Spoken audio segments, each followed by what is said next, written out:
Good morning, everybody, to you. Good morning to you, everybody.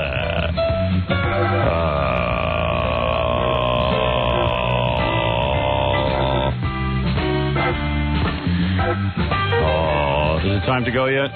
Almost. All right. Wind me up and I'll start going. All right, Robin, let me take a little break here. I'll come back. I'll tell you everything that's going on for this morning. It's going to be a very exciting program because it's Friday. Everyone's all hopped up for the big weekend. I'm going to go tell my boss to shove it. All right, we're going to take a break, and then we'll be back right after these words. I got to change my shirt. Ralph gave me some T-shirt to wear, and it smells like a salmon. And oh, did he bring it in today? Yeah. Yeah, he asked him to bring it in for me, but he claims it's a new shirt. But I don't know. It just feels odd. Hasn't been washed yet, he claims. I always wash stuff when it comes out of the package. I don't like to wear it right out of the package. I don't believe that kosher things go on in those plants where they make these shirts. I think there's a lot of frustrated workers there who take it out on the shirt. And what do they put on the shirt, Howard? What don't they put on the shirt? That's what you want to ask, Robin. What don't they put on the shirt?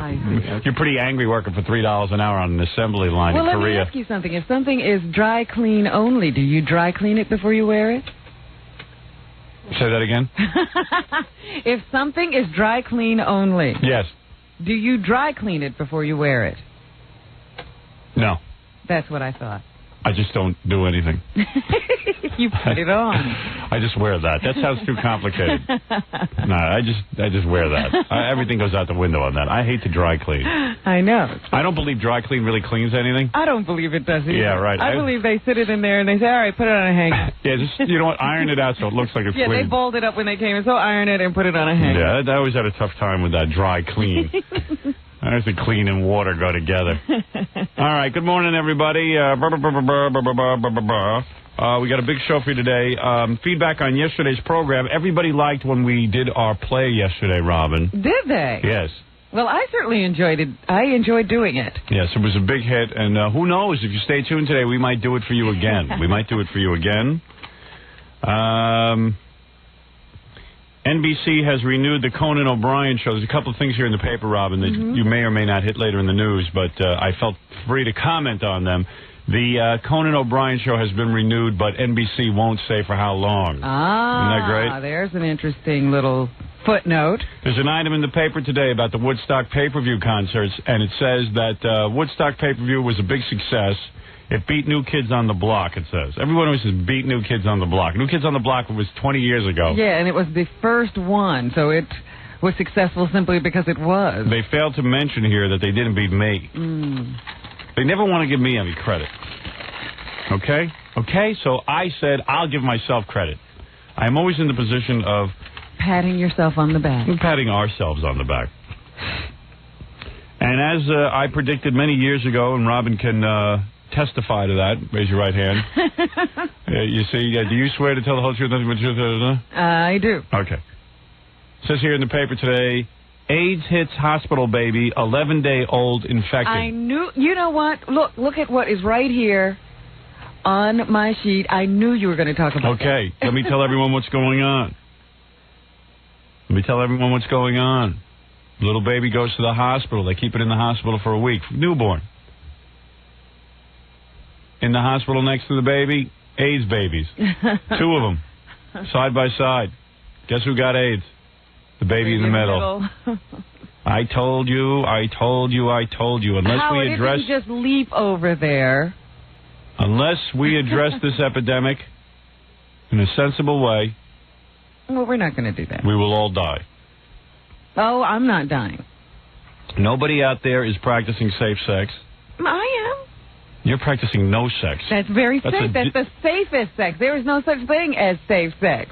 There is a difference between safe sex and no sex. There's safer sex, but there is no such thing as safe sex. That's the safe sex I'm having. The only solution for me and Robin is for me and Robin to go on a separate planet from everyone else because we are doomed. Right. We must be isolated from you diseased people. We are doomed. Do you hear me? No, the Cubans have figured it out. Yeah. Oh, the Cubans have figured it out. Now you see the truth. These dumbass Cubans have finally figured one thing out. Finally figured something out. run by a stupid, long-bearded Hitler type. But they got this one licked. They do. The Cubans, what Robin is referring to, the Cubans basically set up beautiful separate living quarters, better living quarters than any of these people ever had. That's right. If you get AIDS, you get treated better than a healthy Cuban. Yeah, so that you don't feel like you're going to a prison and you get to live, and now they've eliminated AIDS from the general population. Because they knew they had that wacky factor out there. Right. People who would sleep with other people to give them AIDS once they got... So they just said, you know what, we're going to give you your own little island. Right. All right, so there it is. I've always said that this virus will get stronger, not weaker, and soon it'll be jumping around in hospitals from baby to baby. It'll be like those Mexican jumping beans. Yep. Well, I don't know that that's true. All I know is that this baby was contaminated, probably due to worker error. Whatever. The baby's just lying there, didn't get it. Well, all I know is the baby within a month had ulcers. Can you imagine a baby having ulcers? What a terrible pain this kid's going through.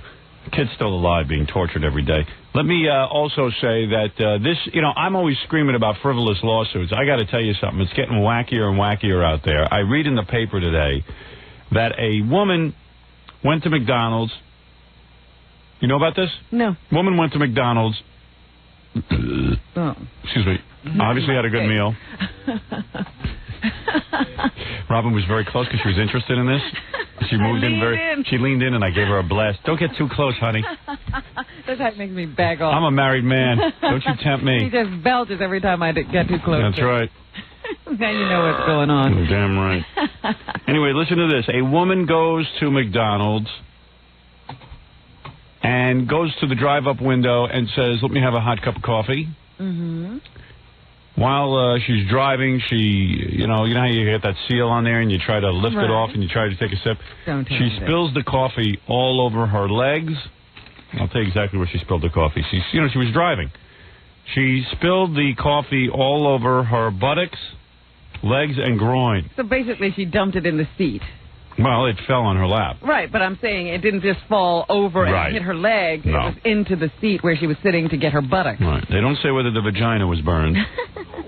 There is a possibility here, according to my medical research, but there's no vaginal burning. What? Vagina is inside your body. Well, whatever is the part that's outside of it. The vulva.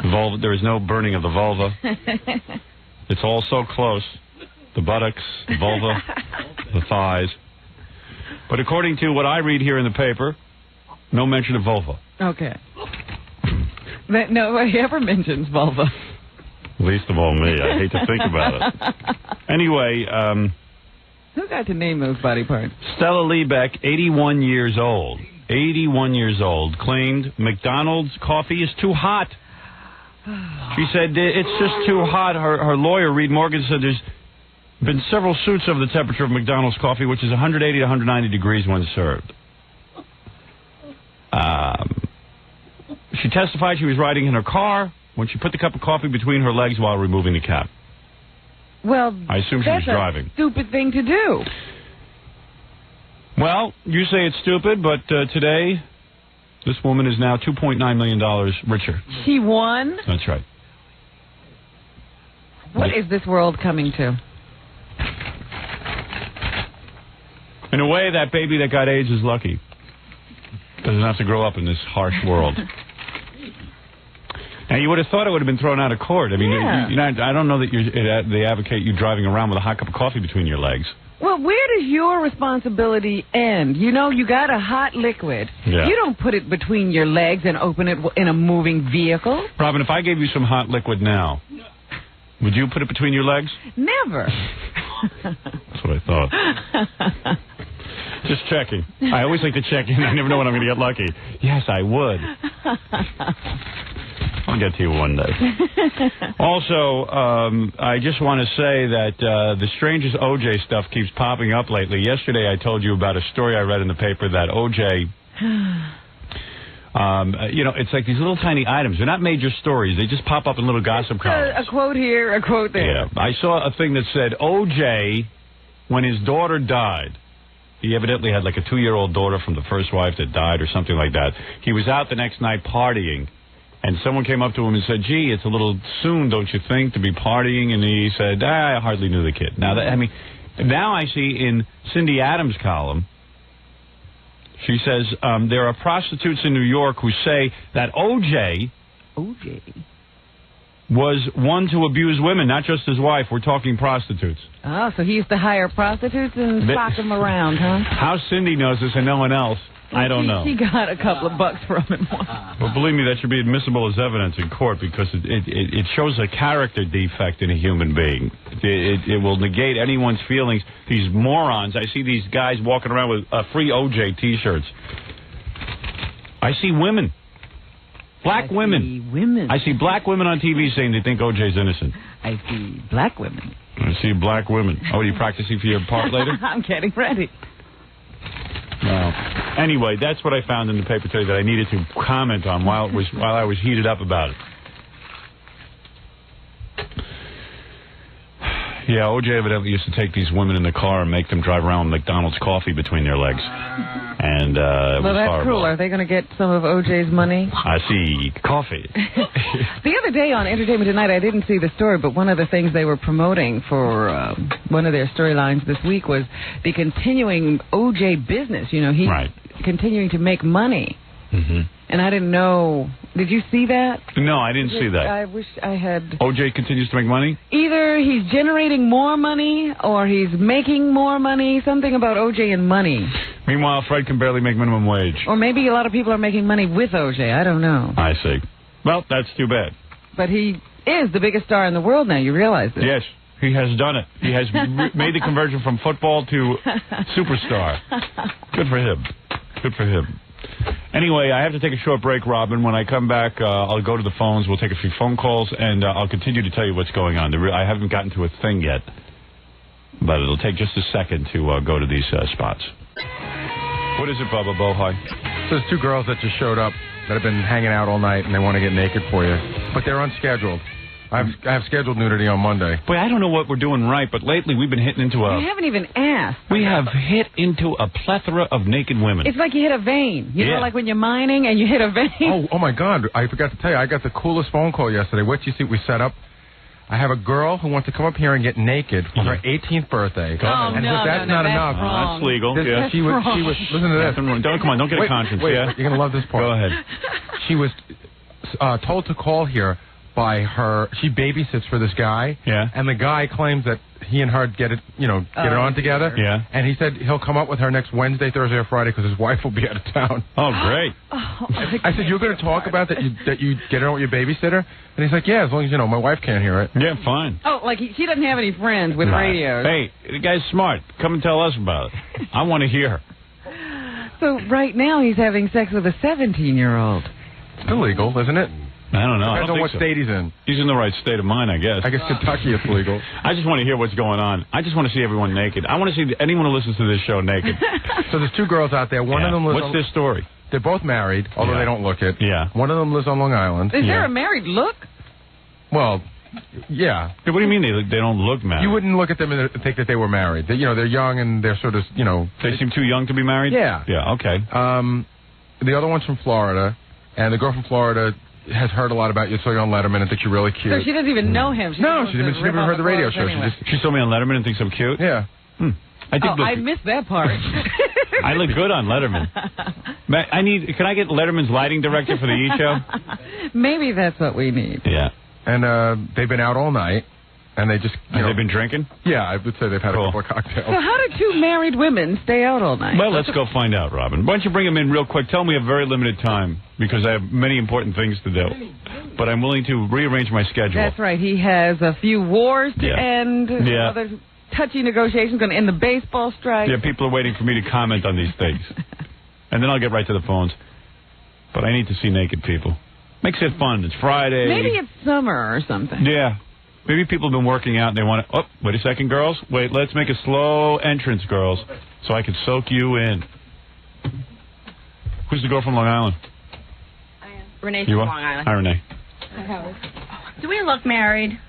No. Are you guys strippers or something? She is. Renee is? And what about you? No. Well, I used to be years ago. Yeah, I can see. You got some little body on you. Not little. What do those breast implants? Well, one of them. Oh, boy. You girls should be screenwriters. You're very funny. Funny you mentioned that, Howard. She just produced a movie. Oh, is that right? What is your name? My name's Tammy. Hi, Tammy. Tammy, the producer. Hi, Tammy, the producer. You know what? You're about as funny as all the producers I meet. We produced a low-budget film called Money Rage. Money Rage, and where will I see this? Hopefully on HBO.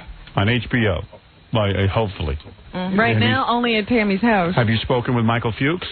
Not personally, but Renee has, I think. Oh, Renee, have you spoken with Michael Fuchs?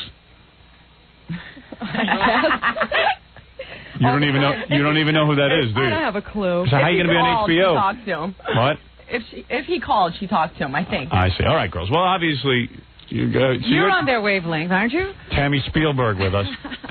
Tammy, so you have some implants in you, is that it? You got them when you were stripping, but you're not stripping anymore? No. A lot of ex-strippers go into film producing. I've noticed that. Well, very business-minded women, don't you think? You know who came up the other day? Tempest. She's now producing film. I think so. She's writing them. She's now writing, producing, and directing. That's what I want to do, all of the both. She dropped off her treatment. Yes, that's right. She dropped off her treatment. Have you looked at it? I haven't had a chance yet, but I'm sure it's quite good. Now, girls, tell me something. Now, you used to be a stripper, so it's no big deal for you to take your clothes off. What's your story? She likes to watch me take my clothes off. Are you going to take your clothes off? No, Howard, I'm just here because Tammy wants to see you. And what about you? Are you going to take your clothes off? I'm totally in love with you. You won't take your clothes off? But I thought you had blonde hair. I can't. You can't want. Because I'm married with Yes, children. so I'm married too. And my husband's listening. Her husband isn't. You'll pull down your top for me. It's no big deal. She's playing with me in the other room. All right, let me see now. You're going to take your clothes off? No, are you nay? You're not going to take your clothes off? Nay. She got me in. Nay, are you girls speaking Old English? Nay, I won't take. Come on, take your top off. Let's go. Let's see everything. Come on. Take your top off. I'm not taking my top off. Come on, Nay. Renee, it'll turn you on. Okay, I need a drum roll. Wow, you've got some top. Wait, are those silicone or saline? They're all mine. I know. They're real. No, real expensive. You're getting real annoying. That's what you're getting. Come on, seriously. Wow, look at those. Take off your whole dress. Let me see your body. Are you girls, are you married too, Tammy? I'm married, yeah. How do you girls get to stay out all night without husbands and run around and stuff? We got them pussy whipped. You do have them pussy whipped. You really do. That's very true. Tammy's hair on her Look at the size of those. Let me see. Open up your whole dress. Let me see. Dun, da, da, da. Wow. Those are phonier than Bozo's nose. So in love with you. Look at the. Are you really? I couldn't wait to see you. You saw me on Letterman? I thought you had blonde hair. I love blondes. I'm sorry. Well, I used to have blonde hair. See, that's it. I dyed it brown. You're telling me. Your nose too. I love it. You do love my nose. Do you really? Have we been drinking, girls? Not since. Oh, come on. For an hour now. Really? Wow. Look at your body. How tight it is. How do you stay in that incredible shape? I have a lot of sex. Is it? No, come on. What is it? No, I do. I have a lot of sex. That's what I'm doing in New York. Really? You're having a lot of sex? See, my ring's on the wrong finger. Oh, so you've been going out with different guys? Yeah. No, I brought one with me. But aren't you here having an affair with some guy? Sorta. I'm sleeping with him. Did you have an affair with me? So you cheat on your husband? Would you dye your hair blonde? Yeah. Do you cheat on your husband? I sleep with other people. And he allows it? Or he just doesn't say anything? Well, he'd like to watch, but I won't give him the privilege. So he knows. And do you sleep with other girls? He probably knows. Sometimes if they're, like, really pretty. And what about Renee? You want to sleep with her? We sleep together. You do? You've made love? Kind of. Really? We play with each other. When we were about 8. We took baths together. As adults or just as kids? We were about 15. You know what it is? They're two really annoying girls, but they're good looking, so you can't, you know, it's like you're caught up in it. You are. You meet them in a bar, they blow you off. You know, they just look at you and they're like, eh. No, we don't. We say, buy us a drink, and then we go, no, just kidding. So you came here to New York and you're cheating on your husband. And hopefully with you. Yeah, I would definitely get it on with you. As annoying as you are, I tie you up, I gag you. That's my favorite. Yeah, and I gag you, and then I do a lot of stuff to you. And then I'd leave the room. I wouldn't even untie you. I'd just leave you there. Let her be found. That's right. Found dead 5 days later. Oh, that's real nice. I'm into that. I'm into, like, you know. That's very exciting, don't you think? I find death very, very stimulating. So, oh, that's exciting. So you saw me on Letterman and you felt I was attractive. And, you made me wet. oh, great. You must have spilled some McDonald's coffee on yourself. Well, I wanted to say that it's a pleasure meeting you girls. I thank you for disrobing. Thank at least you. We Tammy. gotta go, though. All right, where are you going? Back to the hotel room. All right, and the two of you were sharing a hotel room without your husbands? Yeah.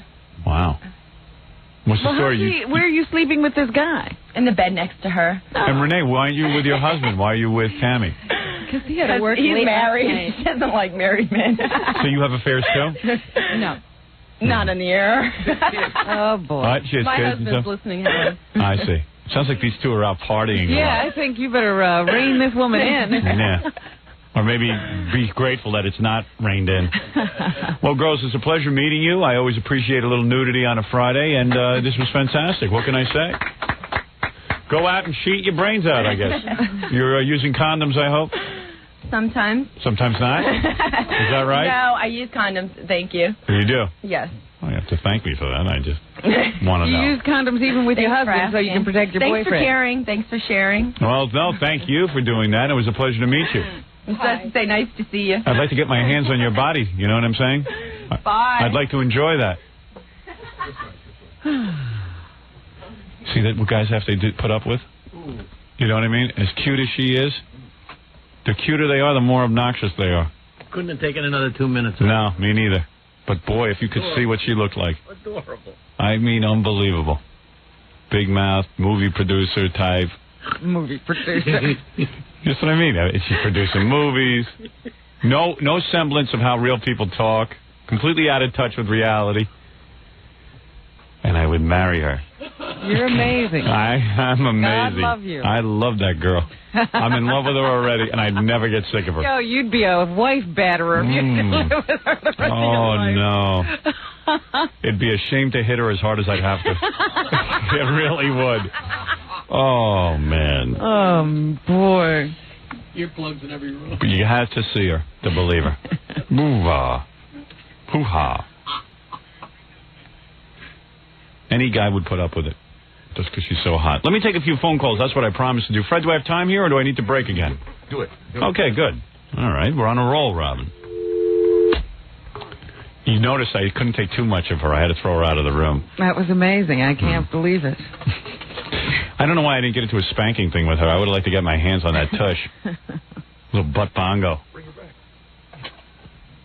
Have her squirming around in my lap naked.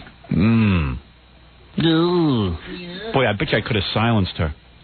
I could have trained her. I could have gotten some discipline with her. I don't think so. I could have disciplined her. It would have been a fight to the finish. Nah, I was. Don't you talk like an idiot anymore. I don't think anybody can hit hard enough to shut her up. Maybe you're right. I don't know. And she had a little anesthesia, so. Yeah, she was anesthetized. We've been drinking. No. Waka waka. You want me to discipline her? I can get her back in here. I don't want to be bothered, no. Let me show you how a real man disciplines a shrew like that. Oof. I'll show you how to whip that girl into shape. She needs to be tamed. Keep talking until the elevator gets to the first floor. Gary, bring that winch in here. Ask her if she wants to be disciplined. Oh, please. You know, there's some people who wanted to have a nice drive to work. They wanted to hear me comment on intelligent things. Not listening. Yep. Yes, you do. Hey, Tammy, Now what do you want? you want to be You want disciplined? me, don't you? You want to be disciplined? I need discipline. You want to I've take been off? bad. You want to take all your clothes, get over my knee, and get disciplined? Will it feel good? Wait, if it feels good, I don't want to do it. It won't feel good. Well, I It's guess about I could do it disciplining then. you because you're annoying. That I'm voice annoying? is annoying. You're carried away with yourself. You think you're too good for any guy. You need to be tamed. Well, treat me like the annoying girl I am then. See, already she's getting tamed. See what I mean? See what I mean? How you treat a woman like this? She's used to having guys worship her. Take off all your clothes right now. Take them off. I don't want to hear any lip. Just take them off. Take them off. I'm going to discipline you right now. What are you going to do? Beat me with I'm going a to wet spank you. noodle? I'm going to spank you. Well, okay then. Every guy in my audience wants me to spank her. You don't even need to ask. You can hear them screaming. And I'm going to teach her. Car. I'm going to teach you when I spank you. Teach? What are you going to spank me with? My hand. Oh, that's not fun. My shoe. That's better. Where's my boot? Where's my boot? Get a telephone. Where's my boot, Rufus? Here it is. I have it right. I'm going to spank you with this. This military what boot. size is that? That's a 13. That's a I love military boot. 13. I'm going to spank you with my military My boot. girlfriend loves 13. Get out of that dress quicker. See, that's how you have to talk to a girl like this. She's used to getting her ass kissed. I've been bad. And Ganchi, get me a gag so I can gag her when I spank her. Get one of those balls. Remember that? Yeah, get me a red rubber ball so I can gag her while I spank her. No fair. That's what my husband does. That's no fun. Yeah, well, I don't care what your husband does. What is that? Was that my riding crop? Oh, this is gonna hurt. Ow! Ow! We didn't hit you yet. What are you owing? Oh, Are you ready? thinking about Come on. Get out of that dress already. It's taking you forever. Oh, I'm going to come over there and rip it off. I'm out of it. You are bad. Come over here. No, you have to come over here. No, I don't have to do anything. Do what I say and like it now. Come on. No way, baby. That's your problem. Okay. You're used to getting everything you Do want. these go all the way over there? No, you can take those off. You don't need great. headphones. Oh, man, look at the body on this one. What are you whispering?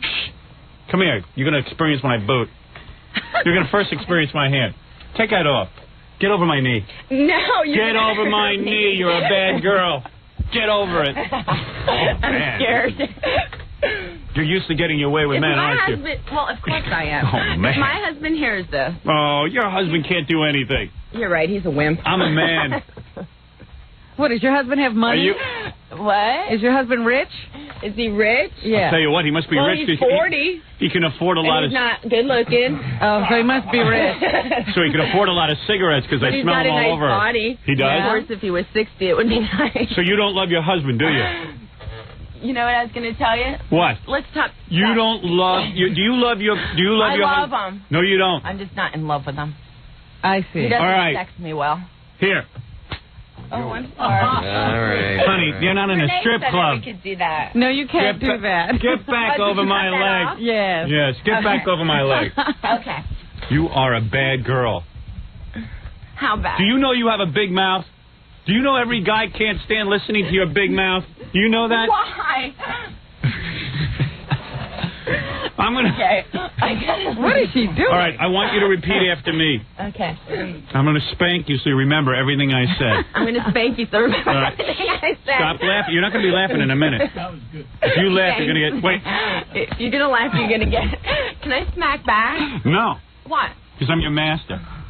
Oh, look at her shoes, Howard. You must like that. Whoa, baby.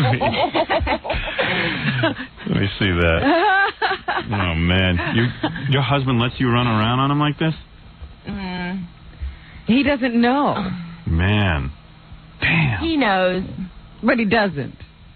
He's 40, and He pretends where'd you like he meet this doesn't guy? know. Where'd you meet What this guy? guy? Your husband. My husband? Oh, it's... No, I that don't think mouth this is going to is work. dangerous. Yeah, you're just a drunken, filthy mouth. I'm not even drunk. You sound drunk, or you've been doing something. You've I been doing don't coke. do things. No, I've been having... Am I allowed to say? No, don't say anything bad. Okay, I just don't talk anymore. All right. Good idea. Hey, I guess the spanking really works. You're getting turned on, aren't you? Huh? Are you turned on? Okay. Now, what's wrong with her husband sexually? She says he doesn't sex her well. This is my fantasy. What? Just to be sitting here on your lap like this. Yeah, well, that's it. You're getting it. You're so gorgeous. Really? Gorgeous. Yeah, you probably told that to your husband, then he married you, and then you tell him he's ugly. And he doesn't do it well. Yeah. He can't help it. He doesn't mean it. You know, I'm not good at this spanking thing. It's really hard to discipline her. Well, it's hard Look to at you. I spank knew me when your she'd hands beat are where they're you. at. She's in there beating me. I'll end up naked getting I knew spanked. she'd beat you. So you're really not drunk? No, I'm not. You're just naturally this way? Mm-hmm. Oh, man. All right. Did you learn your lesson? I can't No. spank you. I don't know. Okay. It's not really working. Okay. That's fine. You just don't understand. You just got to mellow out. You're not a movie producer. You don't think so? No, you're not. Your husband gave you all that money to be a movie producer? You think so? Did your husband give you all that money to be a movie producer? No, I think I gave it to him. All right, Kate. I can't discipline you. You're completely out of control. Look at the body on you. I tell Can you. I get dressed now? Yeah, you better. Oh, man. I tried disciplining her, but I couldn't. I told you she beat you. She beat me. I'll tell you one thing, though. She's pretty exciting. You find the most incredible things exciting. You're lucky you're good looking. No guy would put up for you. Oh, you have the worst personality. You really do. Oh, you have the most obnoxious personality. You have the worst personality, but you're so beautiful that I don't even care. I don't care what you're like personally. I love you. I'm in love with you. I always wanted you to say that. Yeah, well, I'm in love with you. Say it again. I'd love to hear that. I can't wait for you to get old and haggard, though. That's going to be the most fun. Well, guess how old I am. Let me just say something. Before I guess how old you are, when you get really old and ugly, and all you've got is those giant breasts, and they look good, but everything else looks bad. You're going to see you're not going to have one friend. I'm telling you. I don't have one friend now. Yeah, it's your looks. You are gorgeous. People want to know you because of your looks. But once you lose that, you think people are going to put up for all this yelling? My personality is wonderful. It's not that good. It's perfect. I think you know it's not that good. It's perfect, thank you. If you met a blind guy, your personality would not go to you. I do have friends. They're all blind, that's right. You do? I have 3 friends and they're all blind. Really? I doubt They feel their way around. You see what I mean? It's not even funny. It doesn't matter, though. To me, you're funny.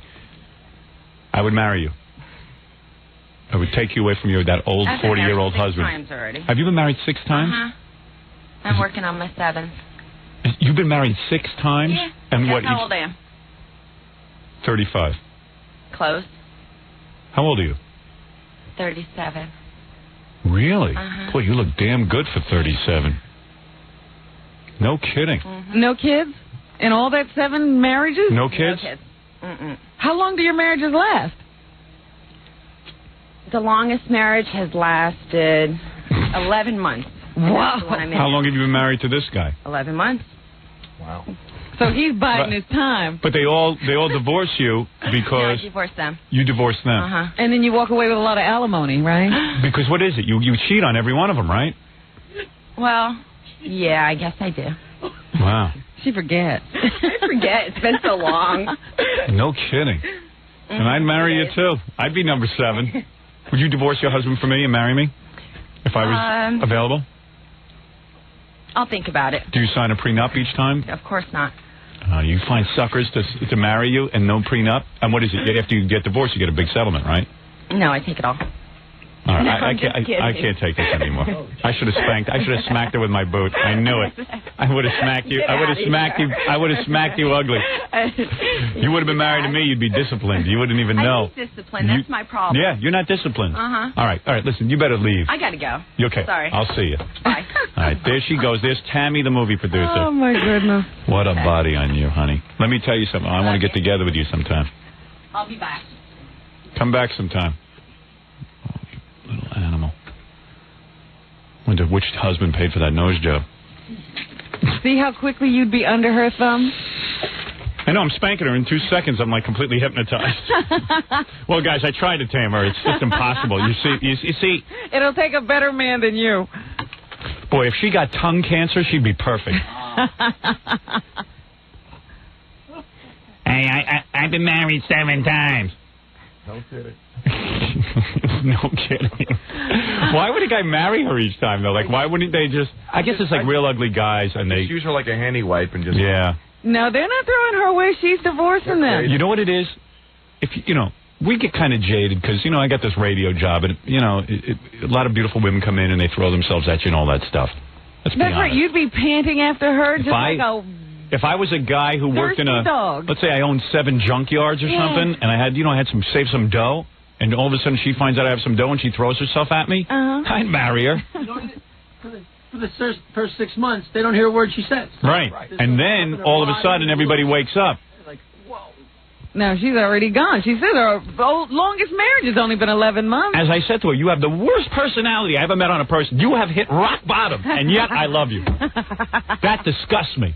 I'm glad you discussed it, because you certainly discussed it. Come over here, Rob. I'm going to pull my pants. I want you to spank me. I need to spank you. I want you to discipline me. Come over here and take my boot and hit my ass. I want to spank you with your own boot. Come over here and hit me. Come here. Kick your butt. Come here. I'm going to pull my pants down right now and let you spank me. I deserve it. I really deserve it. There's something wrong with me. Where's my boot? Oh, no. You deserve it. Here, hit me. You want to use my military boot or your hand? Boot. Oh. I don't know. You lost your shoe. That fraud took my boot. Gary, go get my boot. Boss, your pants are down. I know. Well, Robin's going to give me a spanking. It's not over there. Sit over here, Robin. So I got to sit? No, yeah, I'll stand and take my spanking. Wait a second. Before Robin hits you, I need to tell you one thing. What? That girl's 27 and been married once, so hit him really hard. Easy. Get it. You better go easy on my butt. Now you're trying to discipline me. Go ahead. Are you ready? No. Easy, Robin. No, I'm not. You know what? Get out of here. I'm not. You're so scared. You're damn right. Because you're crazy. What the hell is wrong with you? I'd rather punch myself. You'll go too easy on yourself. Yeah, I know she was going to whack me with my boot. Oh, she was going to let you have it. I know. Oh, here's my boot. Yeah. All right, let's take a break. All right, and then we'll get started with the show. This has been way too frivolous. Right. Just throw all that out. That wasn't even the show. That's not the show. I'm embarrassed. All right, we're going to take a break, and we'll be back right after. Some guy who owns a autograph shop just sent me this. He says, the only person's autograph that goes for more money than mine is Marilyn Monroe, because she's dead. OJ doesn't get more money? No. Look at this. Mine goes for $25. Cindy Crawford's $3 to $15. Madonna's $3 to $12. How could there be such a range? I don't know. It depends what they sign. I'm not signing anything anymore. I want mine going up. Yours goes for a flat 25, no matter what it is. You think the Beatles would beat me? They're $8 to $20. Jim Morrison is $5 to $15. Elvis is $5 to $20. Oh, these people are dead, Howard. They ain't signing anything. I know. You would think that their autograph would be more valuable, but there you go. Yeah, the only reason I look at this is, I got the paperback coming out in September. I just got it. I just got a copy of it. Oh yeah, you gonna let me see it? Yeah, there's. You got $6.99? I knew it. You know, you're such. Hey, that's not too much to ask. I added such a cheapskate. 64 new pages. You know, most paperbacks are 64 pages. Do you realize how many of your books I've bought already? Really? In hardcover? Well, now this whole weird thing, everyone's coming in saying, well, now that the paperback's coming out, will you sign the paperback? Mm-hmm. I said, well, I signed your hardcover.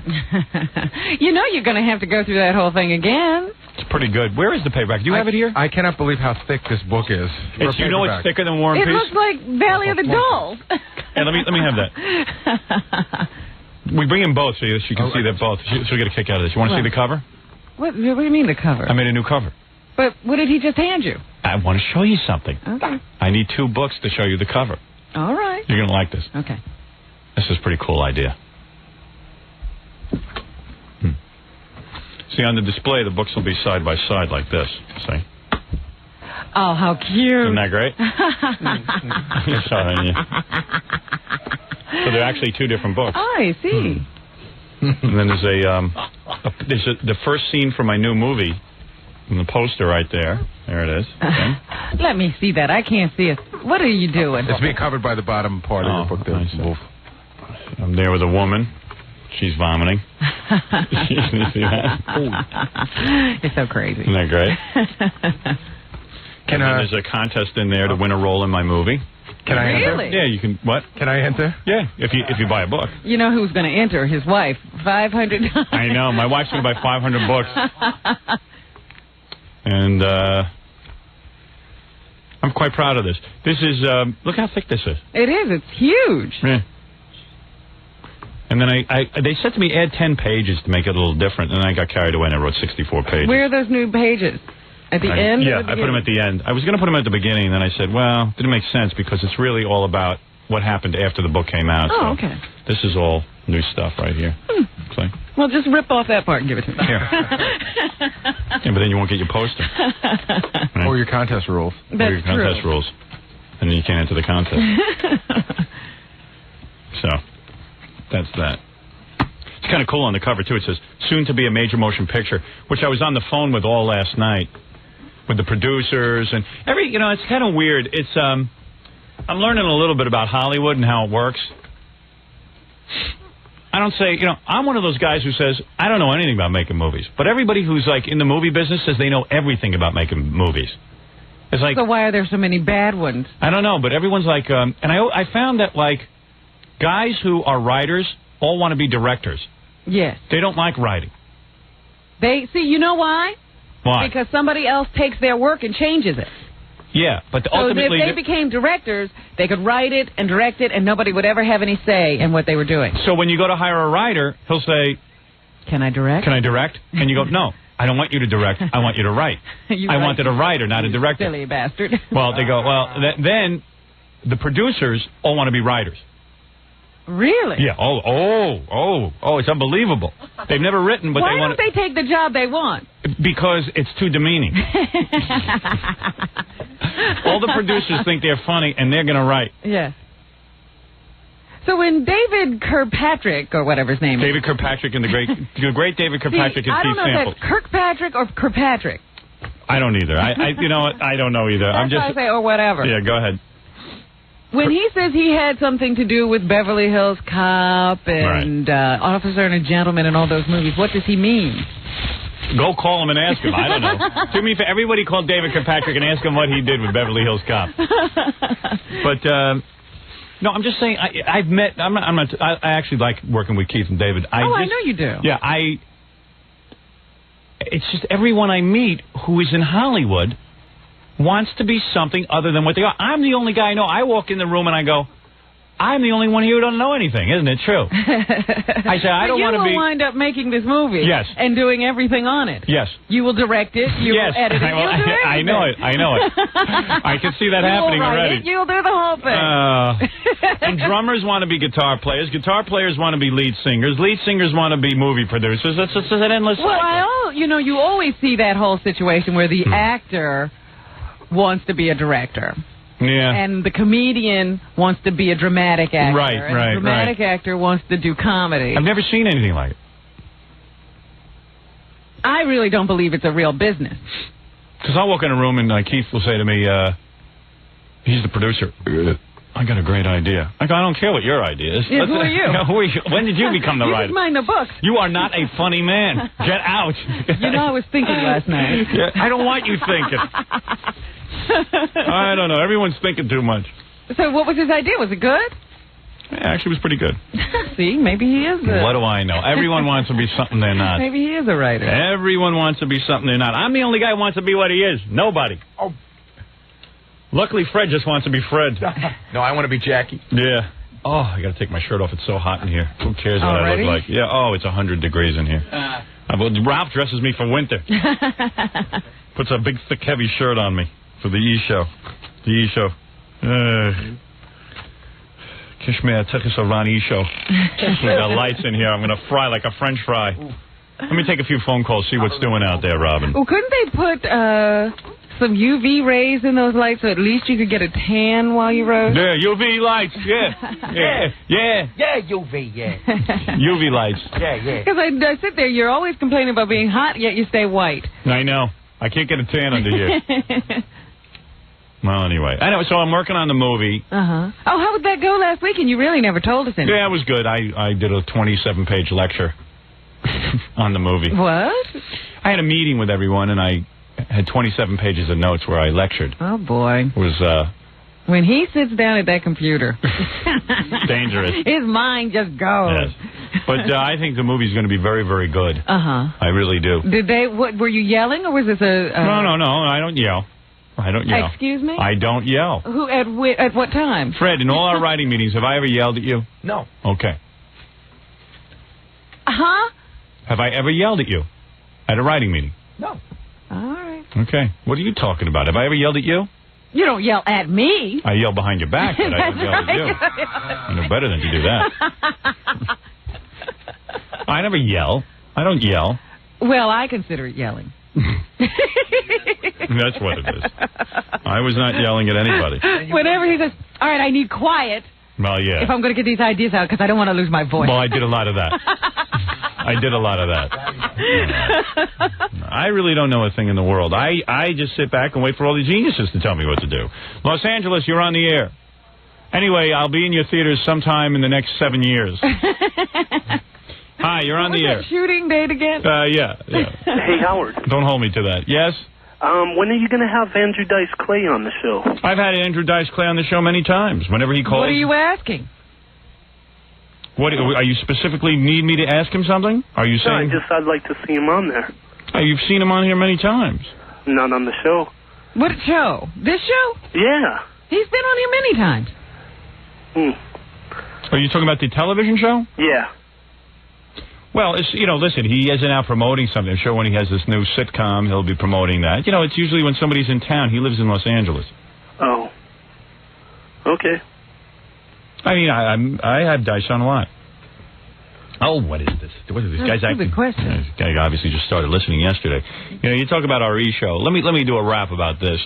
Gary is moving to Connecticut, and he brings in a list of cable channels on his new cable system. Yes,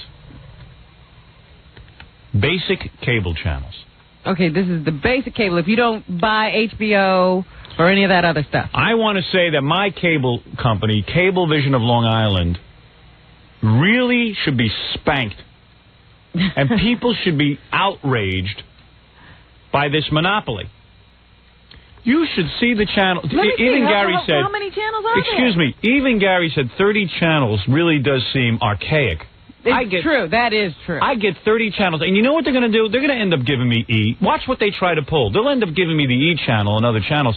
But what they'll do is they'll start charging me extra money. They'll say... It won't be on basic. Yeah, it'll be $5 more a month. So what they'll do is give me a bunch of crummy channels. They'll put E on. And in order to get the Howard Stern show, people will have to start paying extra money. Mm-hmm.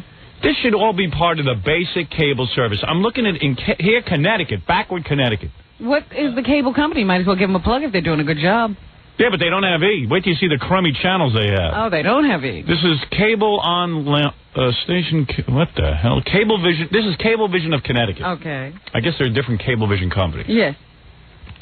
You get your channel, your CBS, your NBC, your local channels, Channel 5, 11, all that kind of stuff. Mm-hmm. Okay?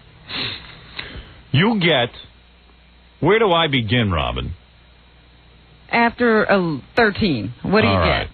Here's C-SPAN Spanish. You get the Weather Channel. C-SPAN Spanish? Right. Imagine they won't give you the E channel, they give you C-SPAN Spanish. Connecticut. Yeah, in Connecticut. There's a lot of Spanish up in Connecticut. I don't understand that at all. So the housekeepers can watch. While they're supposed to be watching your stupid Bambino. C-SPAN Spanish.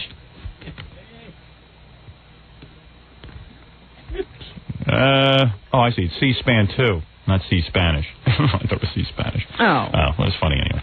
Weather Channel. The Weather Channel, okay. Sat Least Access, whatever that is. A&E Cable Network. Nick at Night, Nick Channel. Sure. TBS. TNT, Lifetime, Comedy Central, Family Channel, CNBC, Cable News Network. You know how many fans we have of our show? We don't have the E channel. Discovery Channel, Educational Access, Court TV, Sports Channel America, Sci-Fi Channel. Sports Channel America, never heard of that. Oh, I see. That's a pay service. Okay. Right. Sci-Fi Channel. Don't have that. Regular C-SPAN. Black Entertainment. I don't get Black Entertainment. Oh, yes, you do. I entertain you every day. No, that sounds like a case. The Learning Channel. Good they're giving that to Gary. I hope he learned something. Don't you think that'd be a waste? Learning Channel. Discovery is what he's going to do. You should see how many more channels he has. This looks like it goes up to channel 61 on basic service. 61 channels. That's amazing. I don't even have that. I mean, this is basic service. Why am I on Long Island, which is the 11th largest market in the United States? They certainly charge enough. Why is it that I don't get more than 30 channels? Well, let me explain something to you about the technology. No. Okay. I don't want to know about the technology. I want to know why, with all the money everyone's shelling out, they can't get the friggin' E channel. Because it seems, Because it seems to me you have the same old cable that was originally installed with the first cable system. Yeah, and so does everyone else.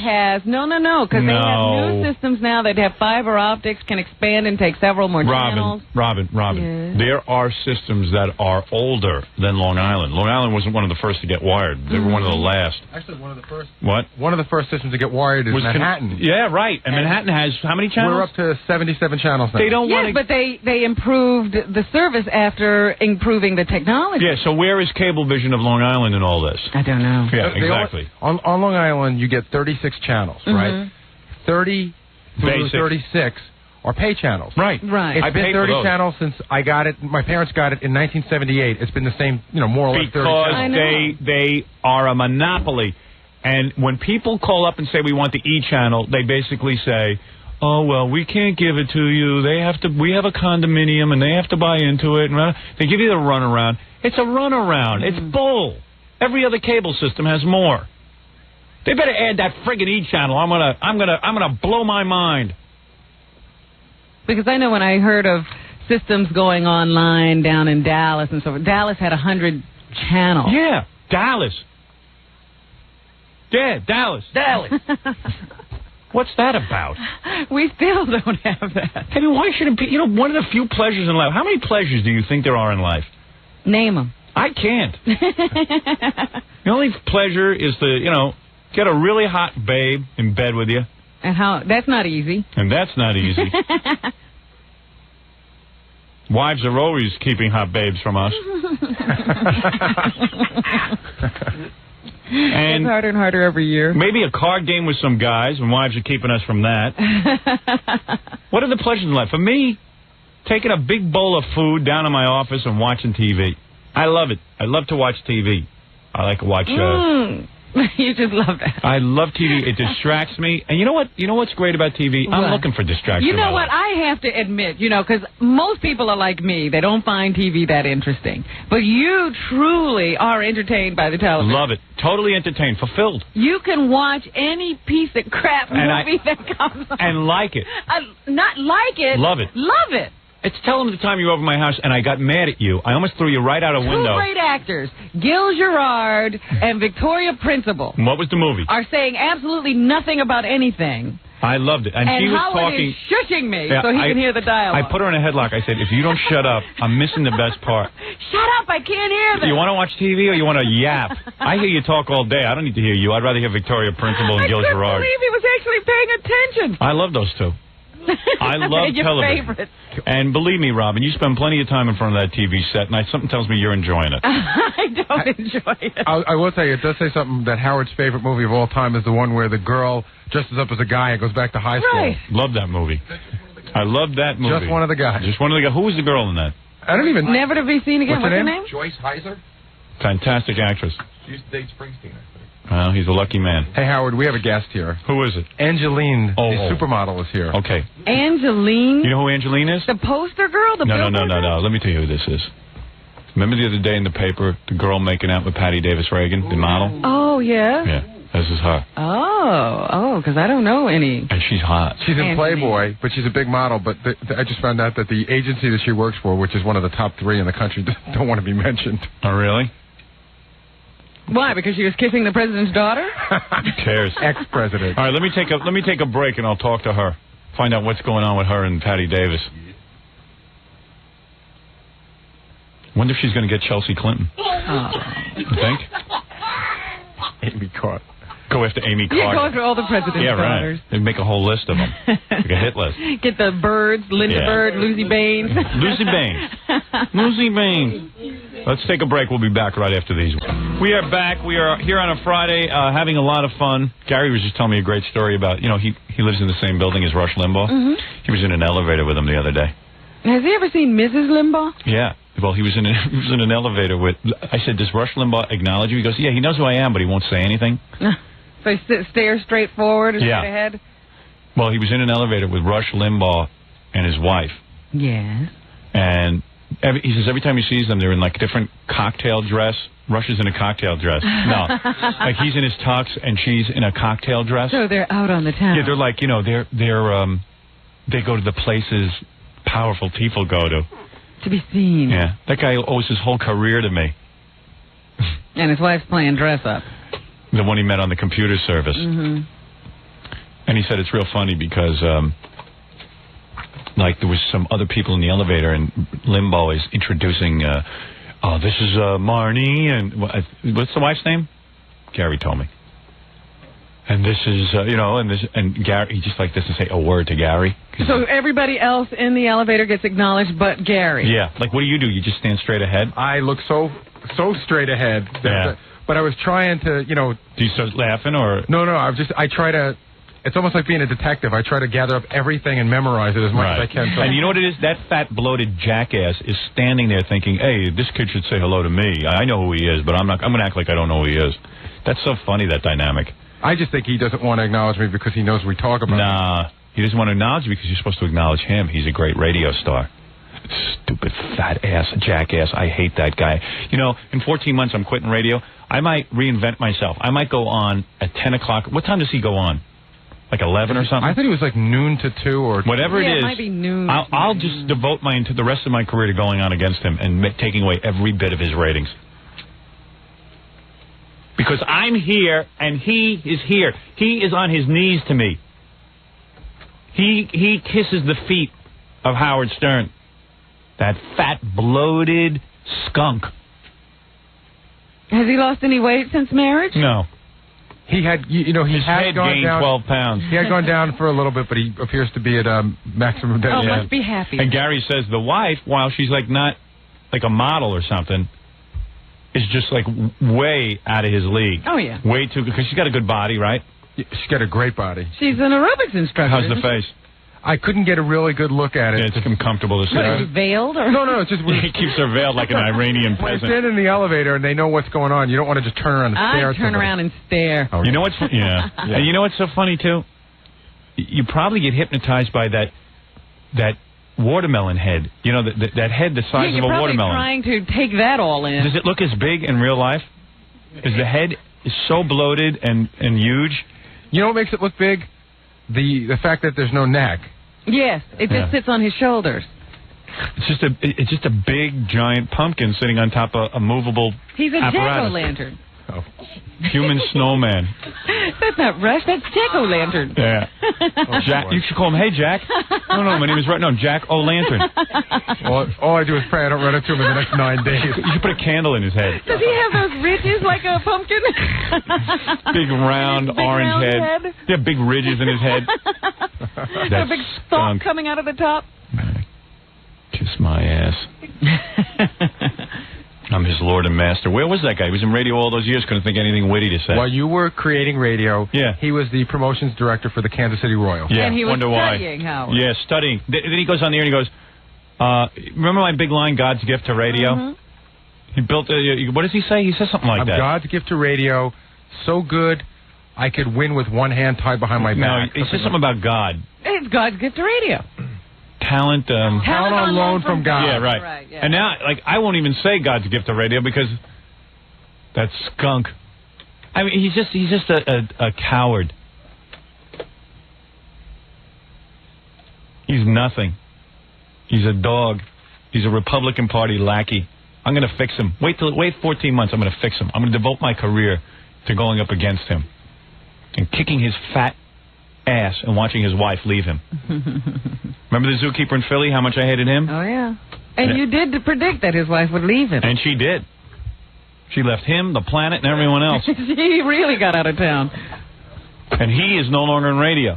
That's right. That was and I predicted that. That was a sad story, Howard, because you gave that guy full notice.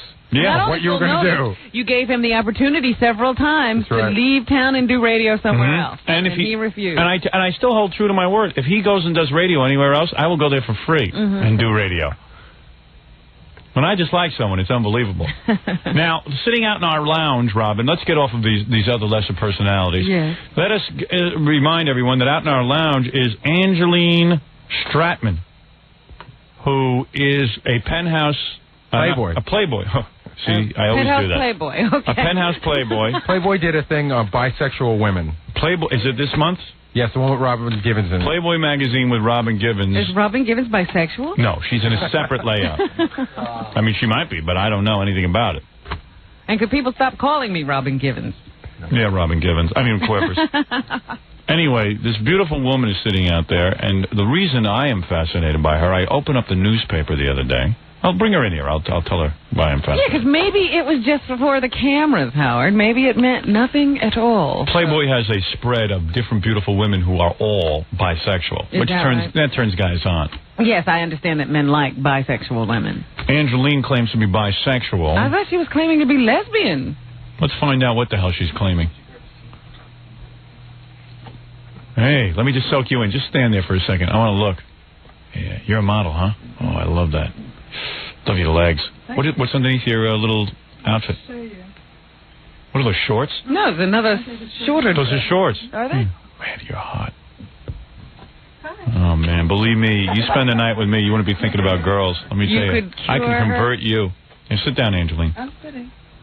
What's that, your little purse? Yep. What do you got in there? Some condoms? Got gear. You got any condoms in there? I do, actually. Do you really? Yeah. I might need to have sex with you during the show. You might need it. Where's Robin? Hello. Oh, Your shorts are bunched up like someone's been reaching in there. Man, you're hot. You have to. What? You have to see this poster she has. Let me I know the audience can't, but it'll turn you on. And all right, I'll show it on E! Tonight. Let me see. I was going to give it to you, but because you're married, I decided I'm I want to give it not married. to Robin. I'm going to give it to Robin. What is that? Safe sex. Oh, is that you with another girl making out? Kissing. And the girl's got a tattoo? Mm-hmm. Look at you. Your breasts are so pert. P-E-R-T. Thank you. God, you're hot. Well, sweet. Thank you. You're pretty gorgeous yourself. Oh, yeah. Yeah. Well, she's very tall, Howard. How tall are you? I heard you like tall women. Well, I'm in a wheelchair, so I can't get out of this. 5'9". Oh, I just... You want to kiss Robin over there? No. No, later. Let me tell you, you kiss her, your head will spin. Really? She could kiss her? No, she's the best. How do you know? Because I make out with her after the show every day. Especially when she does a good job. How do you think he keeps me? Yeah, what do you think? She's working here for money? Every time. Let me ask you something. What are you, bisexual? Yeah. So you do dig guys, right? Mm-hmm. You're probably full of blown out lesbian. Maybe. What do you think? Come here, let me hug you hello. I'm going to tell you something. You sleep with me. Mm-hmm. You're not going to be thinking about girls. Well, you almost are What? like sleeping with a girl. I'm like, I got long hair. Yeah, I look like a girl. You're quite feminine. I am. In fact, I think you're a lesbian. I am. You won't be laughing like that in bed. You can giggle all you want. Look at the legs on you. Well, thank you. You're all legs. That's right. So am I. I'm very gangly. Now, how did she wind up here today, Howard? Who cares? She's here. What do you mean, how did she wind up here? She's here. What's the bottom line? No, Howard wants to meet me, so here. Now, here's what I want to do. Let me take a little break. Yes. All right, now I got you here. Mm-hmm. And I noticed an accent. Yeah, that's, where are you, Bronx or Brooklyn? From Zimbabwe, actually. You know where I would take you on vacation. Me, you. I'm only going on vacation. You know that? you, Robin Leach, and his girlfriend. Oh, no. Oh, yeah, we have to go with them. No, I want to go alone. Oh, we'll have our own place. You don't want Robin Leach around. We'll just have dinner with him. Oh, all right. I like to hang out with him. I look good looking next to him. I only hang out with ugly guys. Yeah, she's African. Oh, you're African? I'm actually Dutch, but I was raised in Africa. With real Africa? Like where in Africa? Zimbabwe. It used to be Rhodesia. So you were surrounded by all black, real black people? I grew up with little pickaninnies playing in the bush. No boy. Pickaninnies. Wow. That's what in Africa the white people call the black people pickaninnies? Over in Africa. Pickaninnies. Well, you know, yeah. Fred still calls people pickaninnies too. Yeah, you should get to know him. Yeah, but he fell on his chin. The pickaninnies knocked him over. The pickaninnies knocked us over too. Don't worry. And when you're out in like Africa, what do you have to wear? Like wooden tampons and stuff? Like they don't have regular tampons, do they? Wear a totem pole. They do have regular tampons? We're quite sophisticated. And the Africans, do they have like blowguns and stuff like that? I mean, do they have... No, it's not that primitive. Did you ever see anyone with like plates in their lips? No. Did you ever get it on with black guys? That's... When you were growing up? When the pickaninnies? Maybe. Pickaninnies. What kind of thing is that? Pickaninnies. It's an old-fashioned word. Yeah, it sure is. It's an old racist word. You know why it's old-fashioned? Because black people will kick your ass when you say it. It's gone far out of Ever fashion. sleep with a pygmy? No, I haven't. Have you? Yeah. No. So wait, you grew up in Africa, so your parents really put you in a black neighborhood. I mean, that's tough. Yeah, you said you had it bad. Were there other white kids around? You're like Jane. A few. Really? Yeah. So you grow up there, and the black people are very black there. There's no mixing of. You see very dark people. They are very dark, but there's also some. There's been some mixing. There's some mixing, yes. There's some dilly-dallying going on. And did you ever go into the bush? I went into the bush every day. Yeah. Still doing that with Patty Davis. Well, we'll get to that in a second. Take a girl out of the bush. Wait a second. That's right. You can't take the bush out of the girl. Right. So you would, and would people like you see a lot of black people flies around their head and bowls of rice and stuff. You know what I mean? You saw all that? Of course. Really? They'd be sitting outside their huts and cooking their sadza. Really? And with women mostly topless? Yeah. And do they have rings and stuff through their noses? No, that's more in sort of Kenya and other cool. African countries. Yeah, no kidding. It's fascinating. You should go there. And was your father like Tarzan? Yeah. Did you ever see them cook humans? No. So you never saw anyone get eaten or something like that? No, nothing like that. No. And what about? All right, I got a lot to ask you. Yeah, lots going on here. Anyway, Angeline is in the new issue of Playboy, along with other models and stuff who are bisexual. Yeah, that's right. And I'll take a break. When we come back, we'll find out how Angeline ended up in a club the other night making out with Patty Davis Reagan. Was it making out? Oh, I saw the pictures. And then I'll convert you from lesbianism. Perfect. I'll show you what a real man does to a woman. I love it. You obviously haven't been with any real men. I have. No, you haven't. Yes, I have. How do you know? Because you're interested in girls. I like both. Yeah. You probably like girls better. And I'm going to tell you something. That's because you haven't been with the right guy. You know what I would do to you? What? I'd get you in a hotel. Yeah. First, I'd feed you. Because you can see you haven't eaten in a while. I'd let you eat whatever you want. After I feed you. You know what? I'm going to tell you when we get back. All right. Keep people tuned in. Yeah, maybe you better think about what you would do. I better put some thought into this. This is a model. Did you ever, when you were in school, did you go to school with African kids? No, I didn't. All white kids? I went to a white boarding school, like a British boarding school. Oh. Did you ever see little black kids run around with shrunken heads? No. Anything like that? He's fascinated with these old ideas. Yeah, I know. Yeah, he thinks that Tarzan really exists. Yeah. So. Did you ever see a white guy in a loincloth? No. Saying Ungawa? Hey, what's Ungawa mean? Do you know? No, I don't. But no Africans know what Ungawa means. I've got some other African words. You know, Ungawa is the universal word. It means everything. Tarzan would come in and go Ungawa, and every elephant. Well, you American, you were raised on that kind of stuff. All right, hey, I'm gauche. Did any Africans ever freak out? What age did you start to develop this body? Around 15? Yeah, 14, 15. And did the African men go wild? If they've never seen a great white blonde woman like this. Well, I wasn't blonde. I was a brunette. But when you go off into the bush, you would be wearing very skimpy outfits because it's hot in Africa. You would just be wearing a T-shirt, no bra, maybe no panties. Are we still on there? No. Oh. No, this is all right. This is why I wanted. This is asking your personal. This is just between us. Chatting. Yeah, we're just chatting. So, you can say whatever you want now. You can tell me the truth. I will. All right. So, on the air, I know you're lying. But So, you're in. So, it's really hot, and you're in the bush. Right. I got my love voice on, and you have little short shorts on, and what And what do you wear in the bush? Just T-shirts and shorts. No bra and stuff, so your breasts can be seen through the sheer fabric of the white cloth. Your tiny little breasts, and those aren't that tiny. How do you keep them so pert? Do you go and get them lifted? Genetic. Good for you. You never had a baby, did you? No. Good. Not yet. You're not going to have one. You don't know. No, you don't need one. Oh, right. Was it an all-girls boarding school? Yeah. Fun. Were you seduced by the gym teacher? No, the headmistress. Were you really? Were you seduced by her? Is that true? Is that true? Because we can call her. Bring her up on charges. She'll be dead by now. What happened? She brought you into her office? I had all these necklaces on, and she just grabbed me by the necklaces and threw me down. Are you serious? Yeah. But that sounds like a violent attack. Hold on. I'm only joking. Did you get it on with the other girls at the boarding school? Of course. That's all we ever did. Really? Yeah. You mean all the girls were lesbian in the boarding school? I am getting so horny. When we come back, I'm gonna make out with you a little bit. All right? Very good. I want you to show me what you did to Patty Davis Reagan when we get back. I want to know everything. Yeah, all right. Anyway, Angeline is here. She's not only a model, but she's in Playboy. It's the one with Robin Givens on the front. Angeline should have been on the front. I know. Don't worry. I'm going to do more with my company. And Gary, get my Patty Davis Reagan mask for when we get back on the air. And we'll be back with Angeline right after these words. We're back, all right. We're here with Angeline Stratman, the stunning 5'9" model. I love the way you say my name. Do I say it wrong? Stratman. No, Stratman. Stratman. Very good. Stratman. In World War II, Angeline would have been she was pushing everyone into the oven. Girl. She looks like a Schweinhund.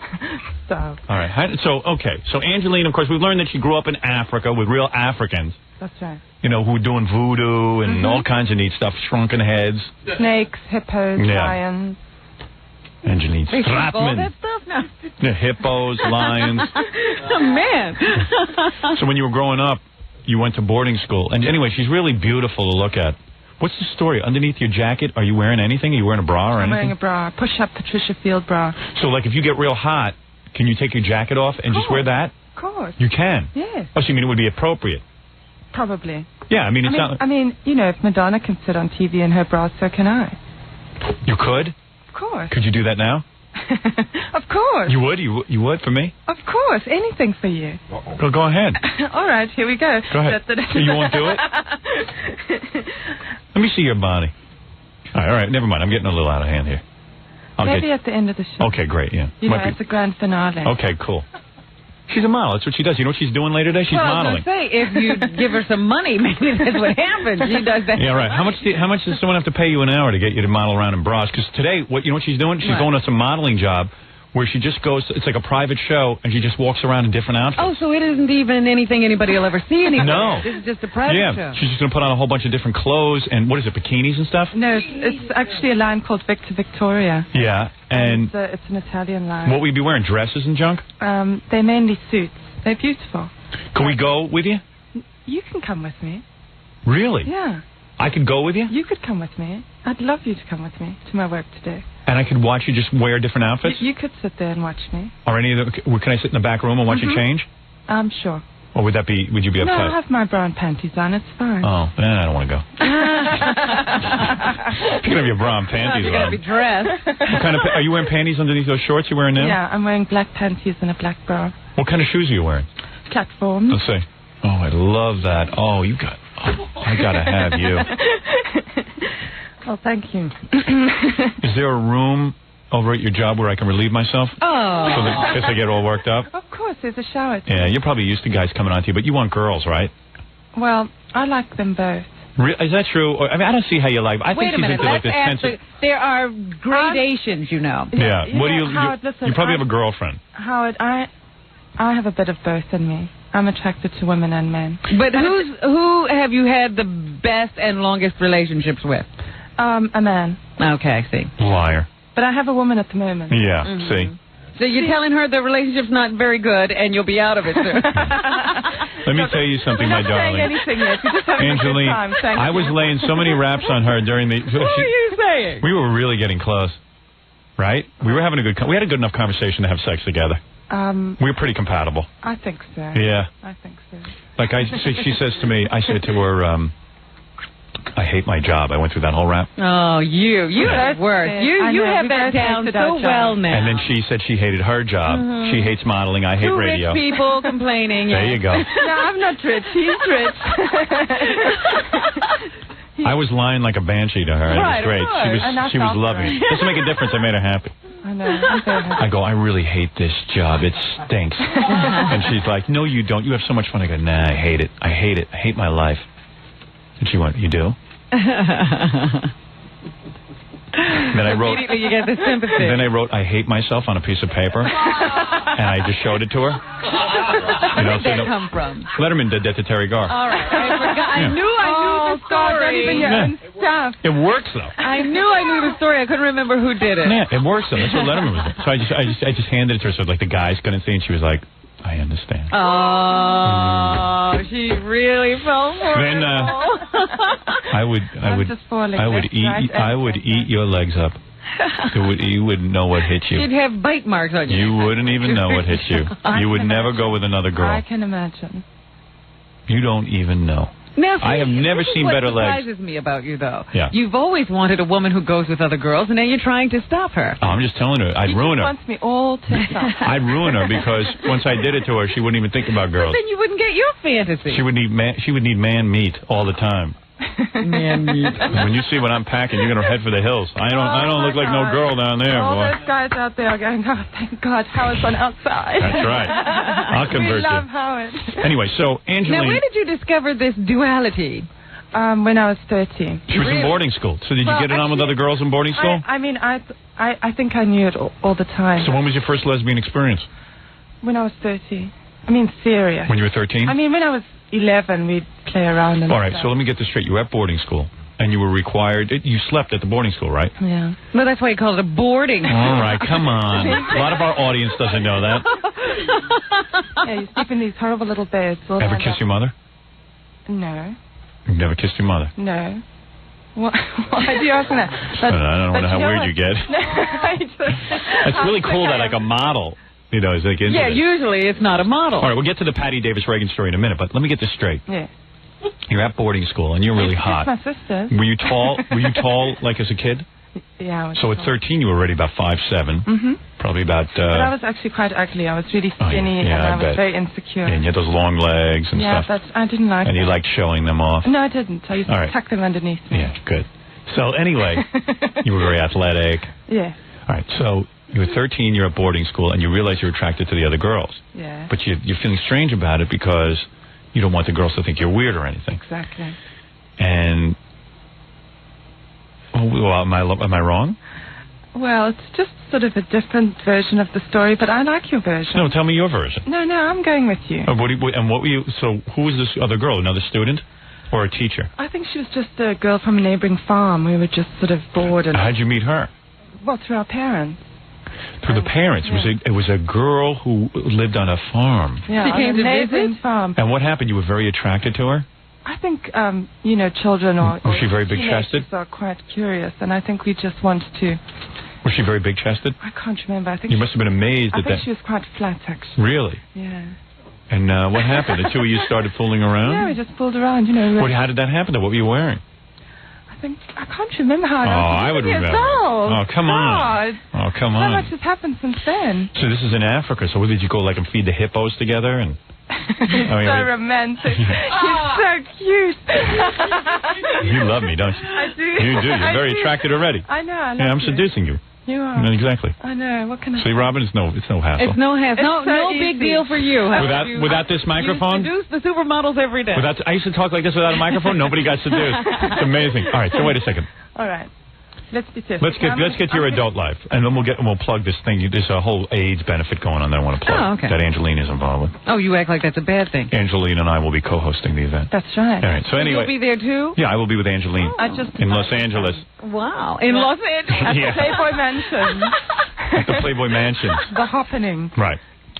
Actually, Angeline, I should mention, is in Playboy this month. It's a picture of her, this bisexual layout. Did you see it? There's only one picture of you, though. I know. Isn't it disappointing? But I think... You look cute. Thanks. Yeah, you look nice. You're rubbing yourself. Good. So anyway, okay, all right, let me get this right. You're saying that... We're going to the adult life now. Yeah, so we started bonding during the commercial. I started telling her how I hate my job. Mm-hmm. And then she said, oh, you're really tall. So she came over. She started, looking at me how tall I was, and she told me to take off my glasses. Do you always wear shades? Then she had me take off my shades, and she goes, you have beautiful eyes. I was like, really? So do you. So do you. I could get lost in yours. You said I was gorgeous, and I said you're pretty gorgeous yourself. Yeah. I don't care if you're lying. He didn't even remember. He's just drunk from the whole experience. Yeah, I think I'm going to play hard to get now, Robin. I'm getting sick of myself. And then she says to me, yesterday was the first time I heard your radio show. Oh, you're kidding.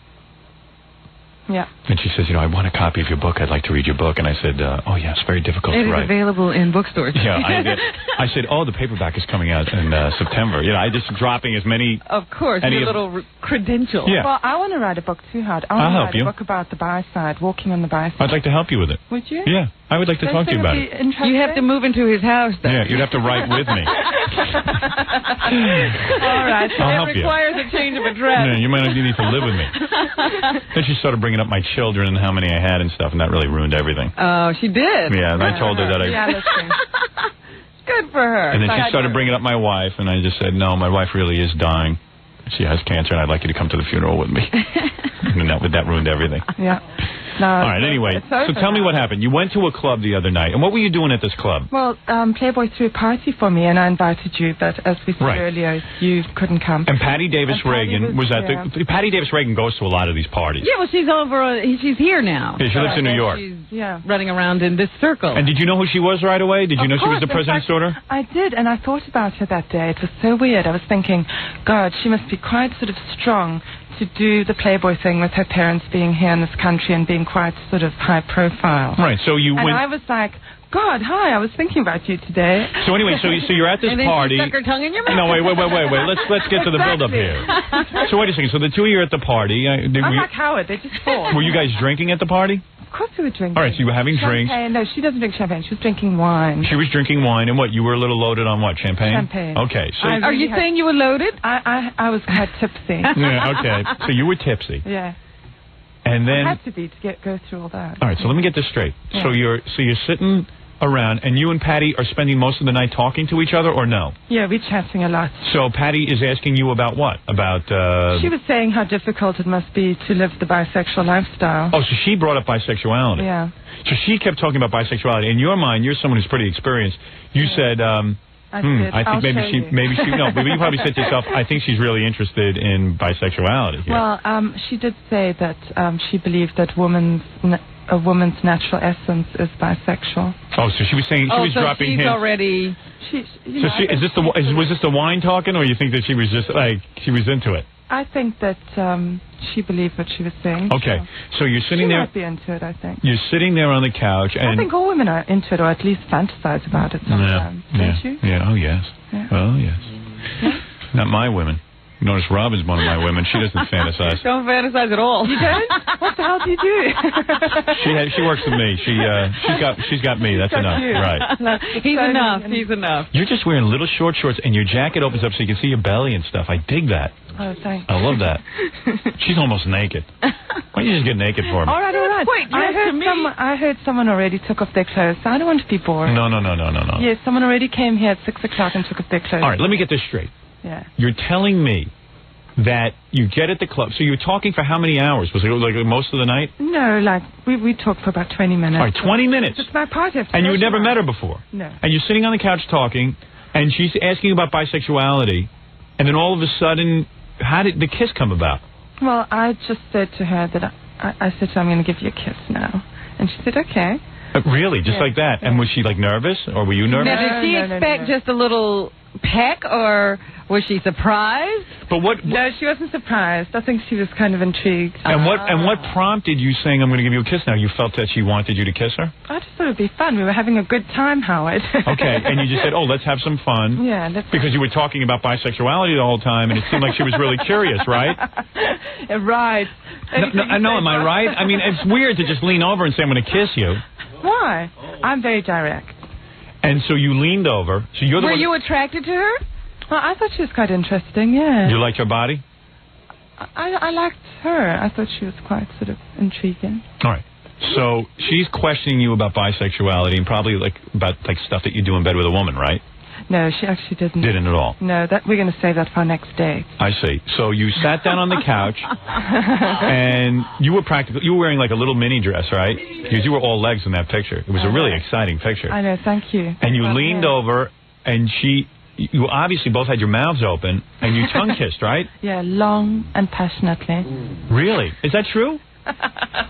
Well, what is the story? Be honest with me. Did you? Do you really want me to be honest with you? Yes, I do. No, we didn't kiss long and passionately. But you kissed with your mouths open. But we kissed, and she said I was a really good kisser. Right. Show me what happened. Are you understanding this story? Did your fingers go exploring? Oh, stop it. They didn't make out. See? I told you it wasn't a make out. Your tongues didn't meet? Robin is on the case. Your tongues didn't meet? No, they didn't. All right, come here and show me what you happened. Now, you were sitting... Come here. Come over here. I'm going to come over there. Yeah, come over here. Take your headphones off. Yeah, I don't understand, Robin. You're dense. I'm dense. All right, call me thick. Let me understand what happened here. You... All right, you were sitting... Let's say you were, like, sitting here. All right, so we like... Yeah, sit over here. Rolling around. All right, you were sitting around, and you were talking, lesbian... lesbian... lesbian. No, we weren't talking about lesbian. Talking about politics. Yeah. You were talking about politics. All right, I'll take my glasses off for this. Oh, yeah. Now you look like Patty Davis. Now, do I look a little like her? No, you don't, but you look good. You like it. You like what you see. So pretend you're drinking some champagne and everything. Yeah, where's the whiskey? All right, now make your move. Now make your move on me. Well, okay. Pretend I'm Patty Davis Reagan. I hate my father.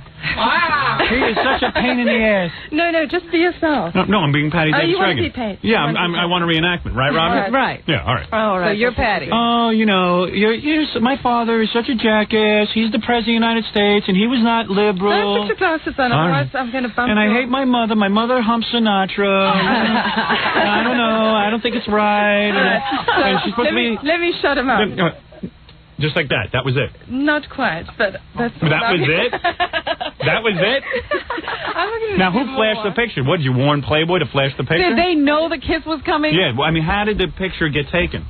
There were so many paparazzi there. Oh, paparazzi. Oh, paparazzi. So all the time that this was happening, they were being observed, so nothing really went on. I don't know. That was a pretty lame kiss. It was? Yeah, well, I mean, it wasn't that great. All right, let me get it straight here. Oh, you got somebody. What do you weigh? What do you weigh? Oh, gee, thanks. At least I kissed you. Yeah, see, she just grabbed your favor. You're lucky I kissed you. I'm a best-selling author. Don't act like your kiss is so hard to get. My kiss is hard to get. Well, you also kissed me very softly. You were also nervous, weren't you? I was a little. I never kissed anybody look like you before. Oh, lies. Look at these legs. Hey, can I touch your legs? Sure, touch them. I can? Yeah. Can I rub them? No, like a massage? No, just touch them. I don't want your wife to get nervous. I'll school my wife right now. She's on chemotherapy. Well, I'm enjoying sitting here on your knee. Here, come here. Come a little closer. All right. I can't get comfy. Do all the girls sit on your knee? Oh, yes, all the girls. Only special girls. All the women. Only girls from Africa. Mm-hmm. Let me touch your legs. Let me rub your legs. All right. Like a massage. Oh, let's pretend I'm a masseuse. No, just... In Africa. Oh, all right. I'm a big black African. Go on. Yeah, let me see. This is how I would rub your legs. You ready? Right. Tell me how I'm doing. Okay. Is that as sensitive as a girl? You're pretty good. Isn't that good? You are good. Are you getting turned on? Not yet. I'm rubbing her legs. What do you mean you're rubbing her legs? Hey, can I kiss your legs? Are you rubbing her thigh or her leg? Thighs. Look at these legs. Can I start at your ankle? You sit in this chair and I'll kiss your legs all the way up to your thigh. Okay, I'll sit here. You'll sit here. Sit there. I'll sit here. All right, go ahead. My goodness. I'm getting stuff off a model. You're crazy. Why is that crazy? You're wacky. Let me see what's doing here. Wow. We want to cheer everyone up. What? We want to cheer everyone up. All right, here. Look at this. How's this feel? Good? Good. Very good. What are you these. doing? I'm giving her a massage. Is that wrong? you want to see what I'm doing? Dress out as far as I know. You mind if I rub your thighs? How's this feel? Screw them. I got to have fun. I can't believe it. Pretend I'm a girl, all right? Call me Howardina. All right, here, I'm going to rub your thighs now. You ready? Yeah, I'm ready. Here, tell me if I'm as good as a girl, as soft as a girl, as gentle as a girl. How's this so far? Good? Yeah, you're good. All right, watch. How's this? That's good. You like it? I like it. Well, you know what? We're enjoying it because we don't know what the hell you're doing. What are you doing? I'm getting stuff off her. Would you mellow out over there? And then she's jealous. I'm going to get this jacket off in a minute. You're supposed to tell us. Let me give you a back rub. No. Come on. No. Let me give you a back rub.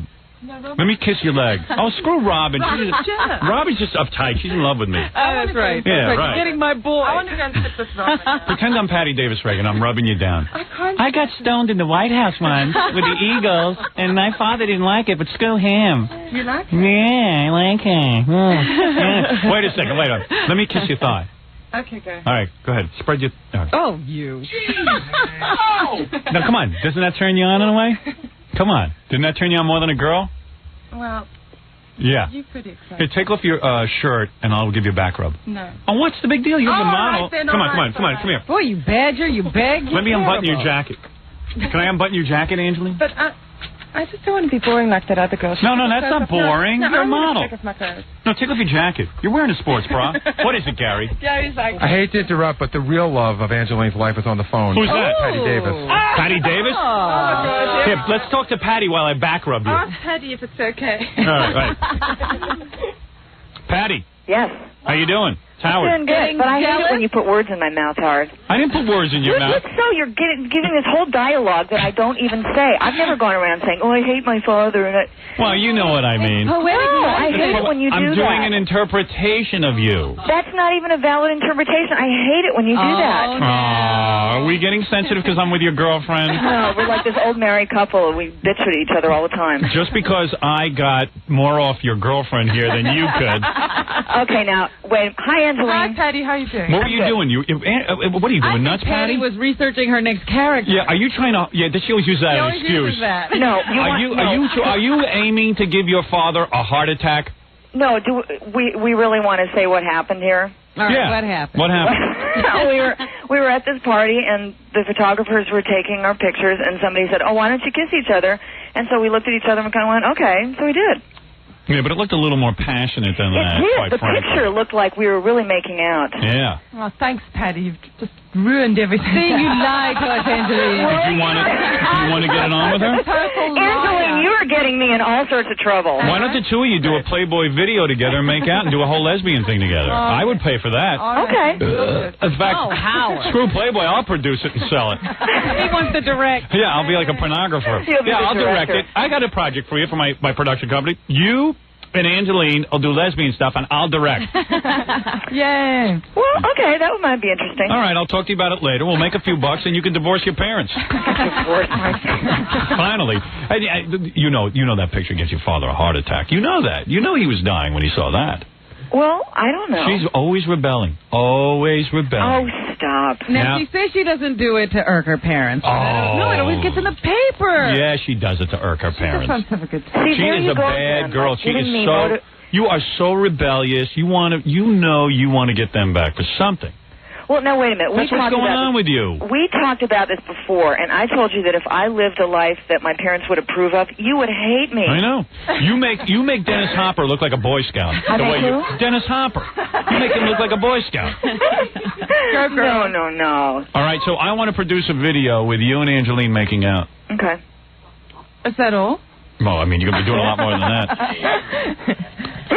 Wish you had called in, Patty. I just had Angeline's jacket almost off. Patty, thank you. She got off your lap and ran to her seat. Yeah. So were you sexually attracted to Angeline? It's... Don't give me one of those intellectual answers, yes or no. No, I wasn't. I was going to say it's not really my thing. I mean, it was a really beautiful kiss. It's this Did you use your tongue? Beautiful kiss.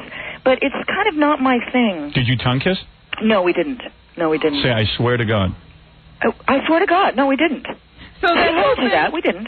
I don't know if I believe her. So that it's not my thing. I can look at like two women together and I think it's really beautiful, but I like men. I know. I've seen that. She likes bad men. I would like you, Howard. I know. You piss me off all the time. Well, I'll piss you off, but that's why when I have you tied up, I'm going to make you angry. I'm going to smack you around. You're married and you keep telling me what a little penis you have. So believe me, I can do other things. I don't need a piece of equipment to turn you on. Oh, okay. But that I can get along whole without that. conversation Angeline told us about your questioning her about bisexuality, that wasn't true? Oh, no, that was true. No, we were talking about that because I do think that it'd be... You might be a homo. You might be. No, I was talking about how difficult I think it would be, to be bisexual because it's like gay people think you should be only gay and straight people think you should be only straight. Yeah, it's a real problem. It's a bigger problem. It's a bigger problem to be at war with your parents. I got news for you. I'm not at war with my parents. I said you're at war. Yeah, that's right. They're not fighting anymore. Boy, lesbians at the White House would have been great. That's her next book. Patty, I want to kill myself. That's the title of the video. Angeline and I can go to the White House. Where's Mommy? In the Oval Office, and you can direct it. Do all those rooms. Yeah, we're gonna shoot at the White House. All right, Patty, you behave yourself. Oh, okay. Daddy, guess what? We just stained the rug in the Oval Office. Why, I'm going to kill you. That's going to be the video. Like, President Reagan comes running in and Guess chases. what we did on the presidential seal? Daddy, guess what we did? The other night, when I was in there with the guy from the Eagles, well, guess what? We smoked pot, and then I brought in Angeline, and we stained the rug. P.U. tuna. Oh, God. Yes, I smell tuna. Mommy. Angeline. Hi, Patty. I'm here. Smack him. Oh. Play hard. You love it, baby. You love when I love making you angry. It turns you on. Tell me you're not hot right now. No, you I'm not. I'm a bad boy. Where are you, Patty? I'm at home, and I've been waiting to go out for my run in Central Park. Yeah, she's obsessed with exercise. I am. Yeah. I am. Yeah, she like freaks out if she misses a day. Like, she's one of those people that runs in the winter, like in the snowstorm. Whatever the weather. It's the first accurate thing you've ever said about me. I see body fat. You're right. I'm over 7%. Well, You're right. she got from her mother. No, my mother doesn't exercise like But that. your mother doesn't like body fat either. Yeah, you're a lot like your mother. A lot like her. That really pisses her off. You are a lot like your mother. You're the same person. My mother doesn't exercise. You are just identical to your mother. Angeline, would Do you I know how to kiss my turn? mother? No, you don't. You're beautiful. All right, Patty, you go run, and you come and see me soon. Oh, okay. All right? Maybe you'll get a little action like Angeline just did. Oh, okay. All right. Bye-bye, sweetheart. Bye. I could get the president's daughter. I could get her. So she wants it so bad. What? She phoned in all by herself? Yeah, she's in got love. Mad. She's horny for me, too. I know. All you broads woke up. Where were you when I was in high school? I know. Well, I feel bad that I didn't. Let's hug goodbye. Let's hug goodbye. Angeline, let's say a couple of things. First of all, the beautiful Angeline will be hosting a party at a place called The Happening. The Happening? With an O, Happening, at the Playboy Mansion, a benefit for AIDS. And it's like a lot of naked girls running around, and like, Angeline will be running around. It's like a party. Like, you go there and you meet good-looking girls, and it's open to the public. Really? Yeah, and then like Barney's of New York, I guess they're going to show some of their clothes, so Angeline will run around in their clothes. She's going to model. And Betsy Johnson will be there, and probably bring some horny models with her. All the top designers. There'll be a lot of horny models and junk. But they'll all stay in a separate little room and hide. Yeah, you won't actually be able to Will you mingle with them. Of course. I would mingle. I love that outfit on you. Thank you, Howard. Can I hug you goodbye? Of course. All right, wait a second. When is this happening? Happening is Saturday evening, September 17th, 9 p.m. to 2 a.m. You got to get tickets. And all tickets include a light supper and open bar, dancing all night, and the proceeds go to some AIDS thing. Some AIDS thing. Yeah, he's full of heart. Differ. No, what is it, Jeffar? Differ. Differ. Are you making fun of my accent? Yes, I am. I noticed that. Yeah, that's it. Differ? Yeah, differ. Differ. That's what's happening now in my shorts. Differ. Different things. You're so bad. All right, come here. I'm gonna smack the lesbian out of you. I'm gonna just kiss you. I'm gonna kiss you goodbye. Your head's gonna turn. Good. All right, come here. Come over here. This big, tall, 5'9" minx, little monkey. Oh God, I'm never gonna work in the. You ever eat a monkey brain? A monkey. You grew up in brain. Africa, right? You ever eat monkey brains? Wait a second. Wait a second. Oh, we're still on the. Hey, wait a second. Wait, before I hug you, can I squeeze your butt? Oh, what's the big deal? all right. No, you let girls do it. Come here. Here, let me put my hands here. Whoa, look at these cheeks. Hey, Jackie, look at this. Look at that.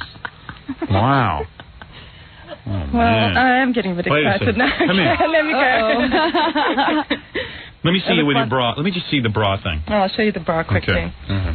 That's the bra. Oh, come on. Open up the top. No, I've got to go now. I've got a model. Bye. Can we come over to the modeling job? I told you I invited you. Really? Yeah. And I can sit there and watch you change? Absolutely. Okay, I'll be over. All right, it was nice meeting you. Nice meeting you, Angeline. Goodbye. Goodbye. Oh, another kiss. You little minx. No, you. That's right. No, you. No, you. No, you. You. You. You're a minx. Not me. Bye, guys. Your dad wasn't an SS man, was he? He didn't, escape Germany to go to Africa. Nothing like that. Okay, all right, good. Farmer. He has a couple of farms. Yeah, sure. So was Hitler. All right. All right, Angeline. Angeline is in Playboy, everybody, with the Robin Givens issue. She's in the bisexual part of the thing. Angeline Stratman. I say it like I'm angry, because I am.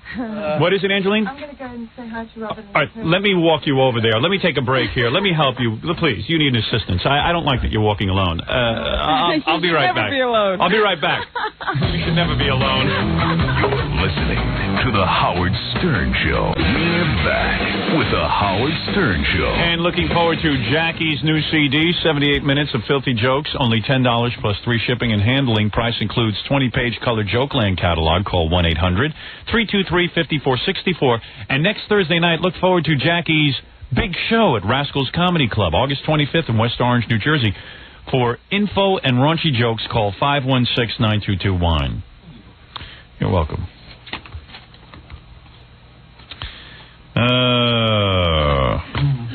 Everybody calming down now. Yeah, nothing like a model. Get you going.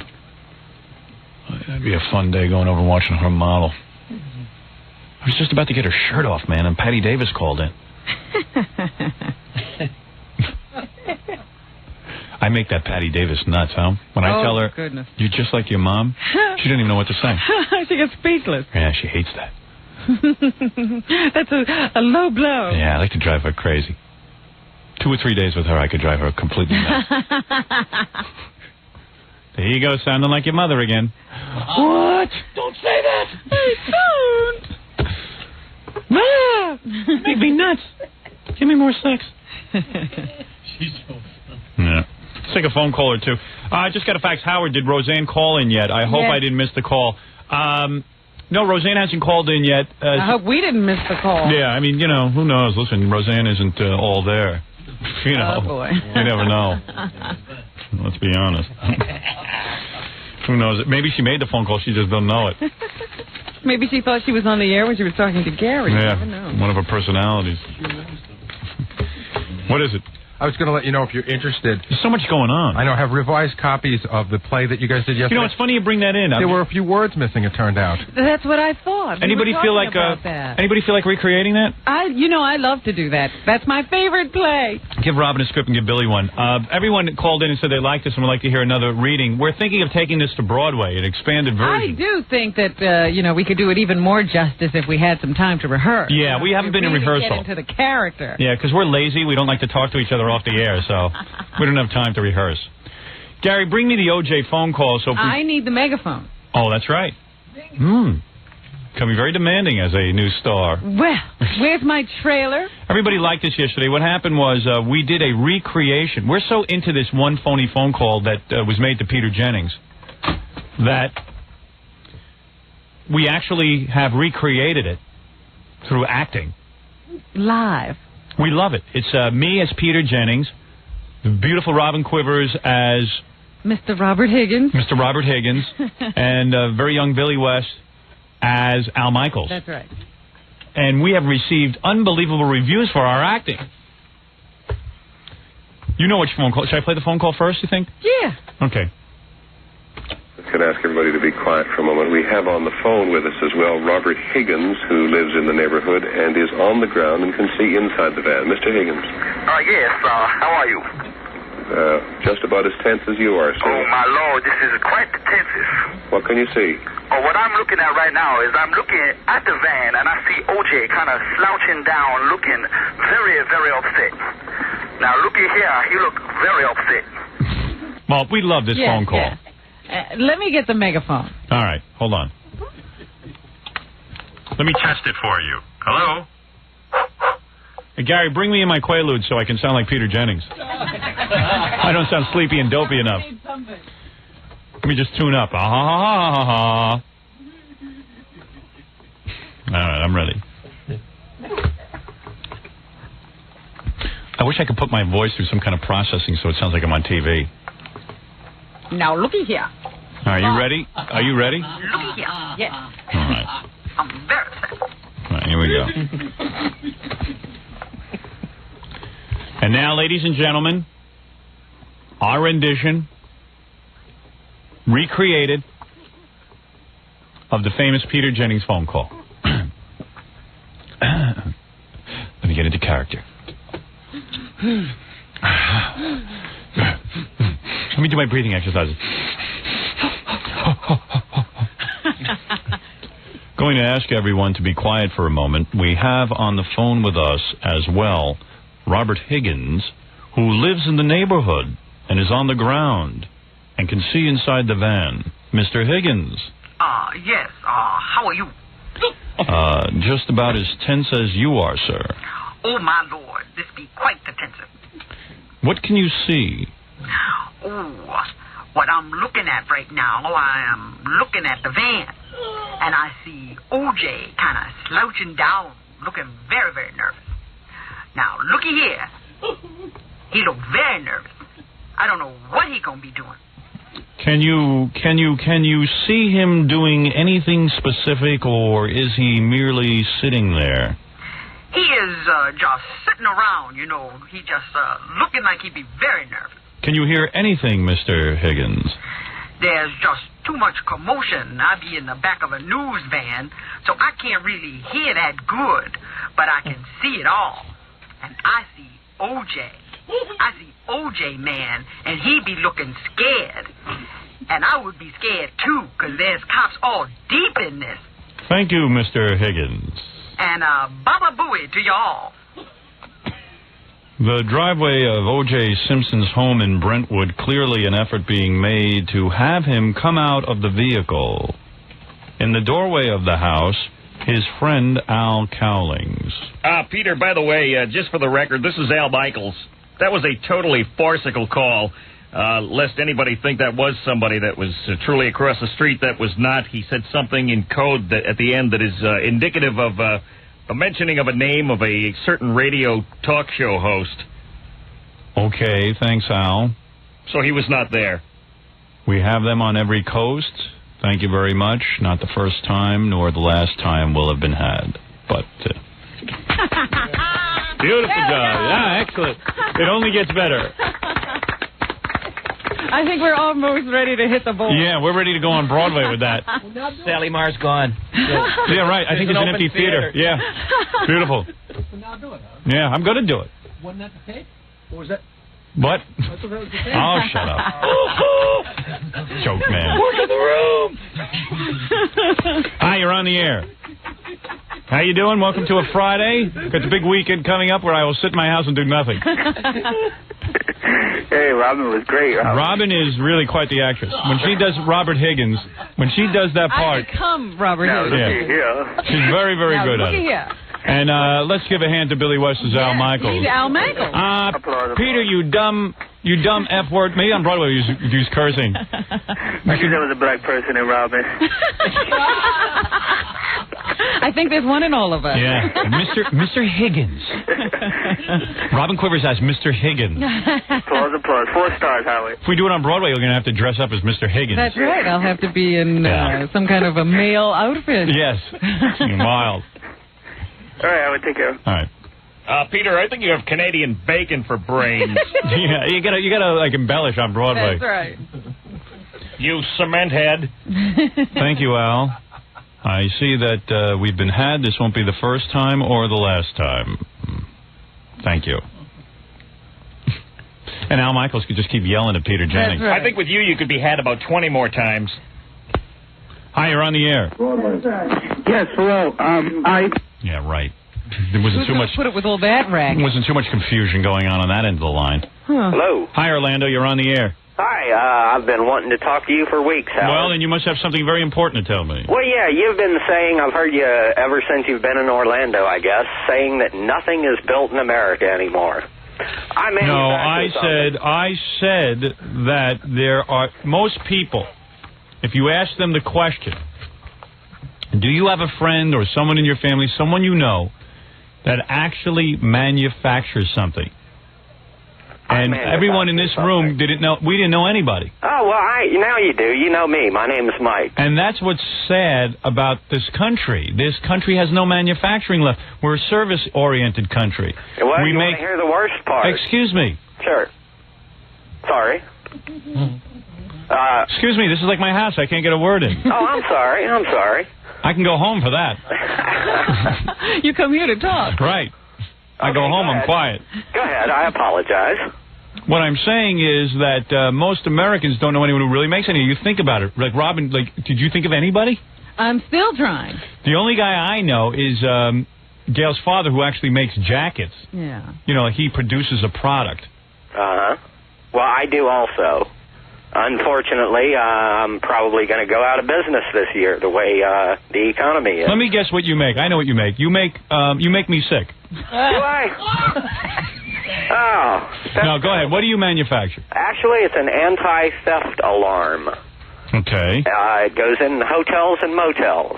And you make it. You don't install it. I'm sitting here building one as we speak and fixing to take my son to school in a few minutes. So what is it? Something's bothering you about this?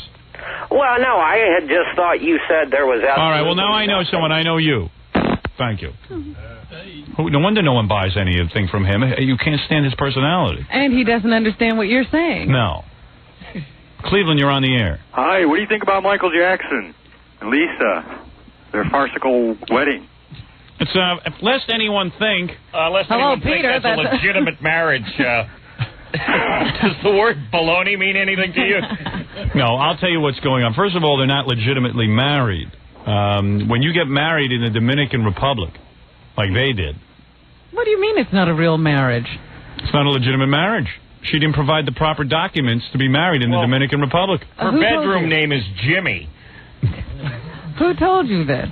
I saw it on hard copy. Is that true? Yeah. I heard that, she got her Dominican divorce from Danny Keough, and then... Now, it can be annulled on the basis that she didn't give certain information, she didn't provide certain documents. It's a publicity stunt. I mean, I don't know, I guess some hillbillies out there, I guess it's supposed to somehow improve his image.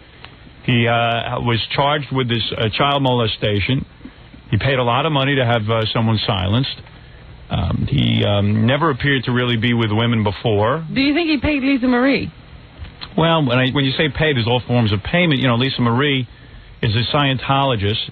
I believe, this is just I'm just making up something here. Right, I think she's brainwashed. Right, I think she's like a brainwashed person at this point. Peter, this is Al Michaels. Yes. I believe Mr. Higgins to be more real than the Jackson marriage. Lest anyone think that was a real marriage. Was a totally farcical marriage. Farcical. I had a brother-in-law that was into Scientology. It was really scary what happened. Yeah, I mean, you can't tell me. We had to put him through therapy to get him out of it. Of course, Scott is not a person who writes science fiction novels. Certainly, his name isn't L. And he's bald and L God. L. Ron Hubbard. L. God Hubbard. I mean, this is not God. Scientology is a science fiction novelist who started a little religion with some people. And they evidently get these celebrities and they hook them up for marriages, I guess. They suggest things to them. What is it, Stuttering John? I'm sorry, Dominic's on the phone. He wants to tell you how it is legitimate marriage. What? He doesn't know what hard copy said last night. You don't know what they said last night, Dominic. Legally, it is a valid marriage if they consummate it. No. No, they said that certain documentation was not provided to make it a legal marriage. It could be annulled right now. If you get married in the Dominican Republic and you don't produce your prior divorce judgments, it is still a valid marriage. If you weren't married to your fork, I could probably have a decent conversation with you. Thank you. Lest anybody think he's calling from his home, he is not. He's calling from a pancake house. Thank you, Al. All right, thank you. Dominic Barbara. Checking in again with no information. That was a totally farcical phone call. That was a totally uninformative phone call. Right. The full mouth is indicative of much pancake eating. Of a bloated attorney. Yeah. A full mouth is indicative of pancake eating, Peter. Thank you. See, I hear that Lisa Marie wants to be a singer and she wants to be famous. Look, she's a very confused girl. I think that she has a lot of money with a lot of time on her hands. And Michael Jackson, if you remember, wanted Brooke Shields to pretend to be his girlfriend, and she wouldn't do it, and he got very mad at her. And this is, whether this guy's into men, women, into boys, I don't have the answer. But certainly the marriage is a hard one to believe.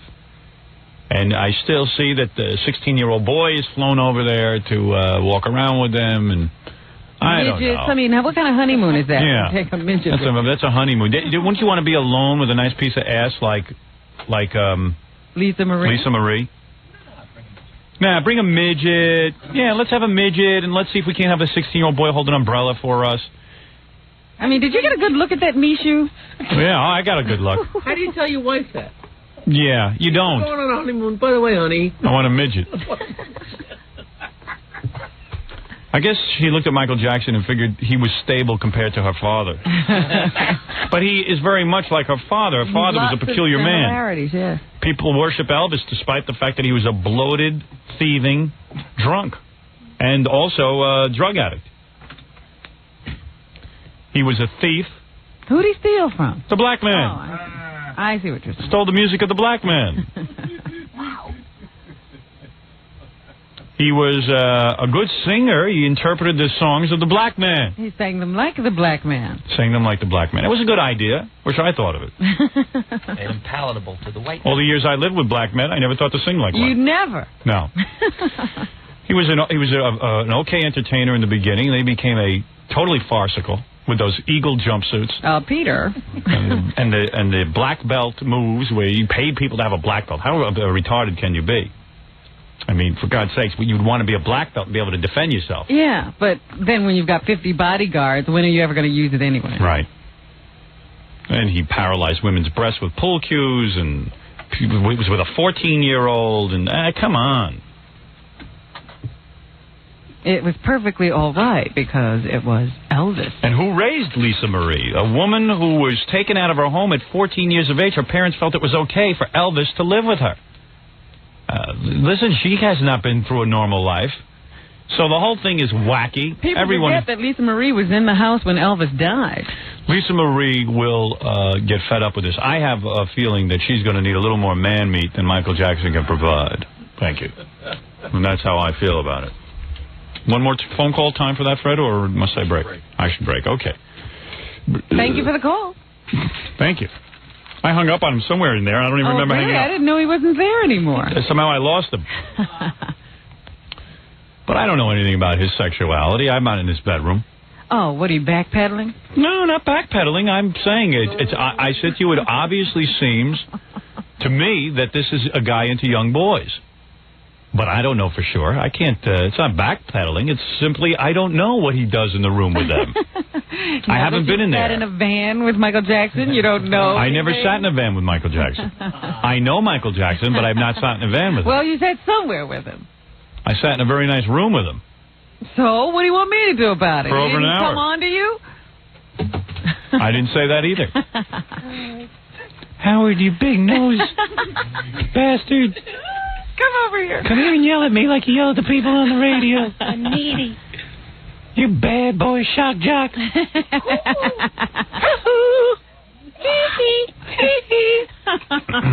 That's not a normal noise for a regular guy. No guy makes that noise. You know who said that? In the Archie comics, the Jughead. Tee-hee. No newly married man makes that noise. Yeah, right.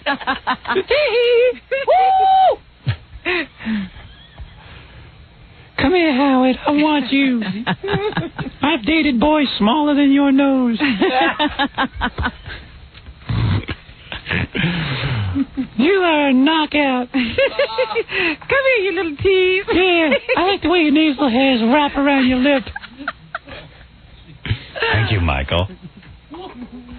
You're a big nose bastard.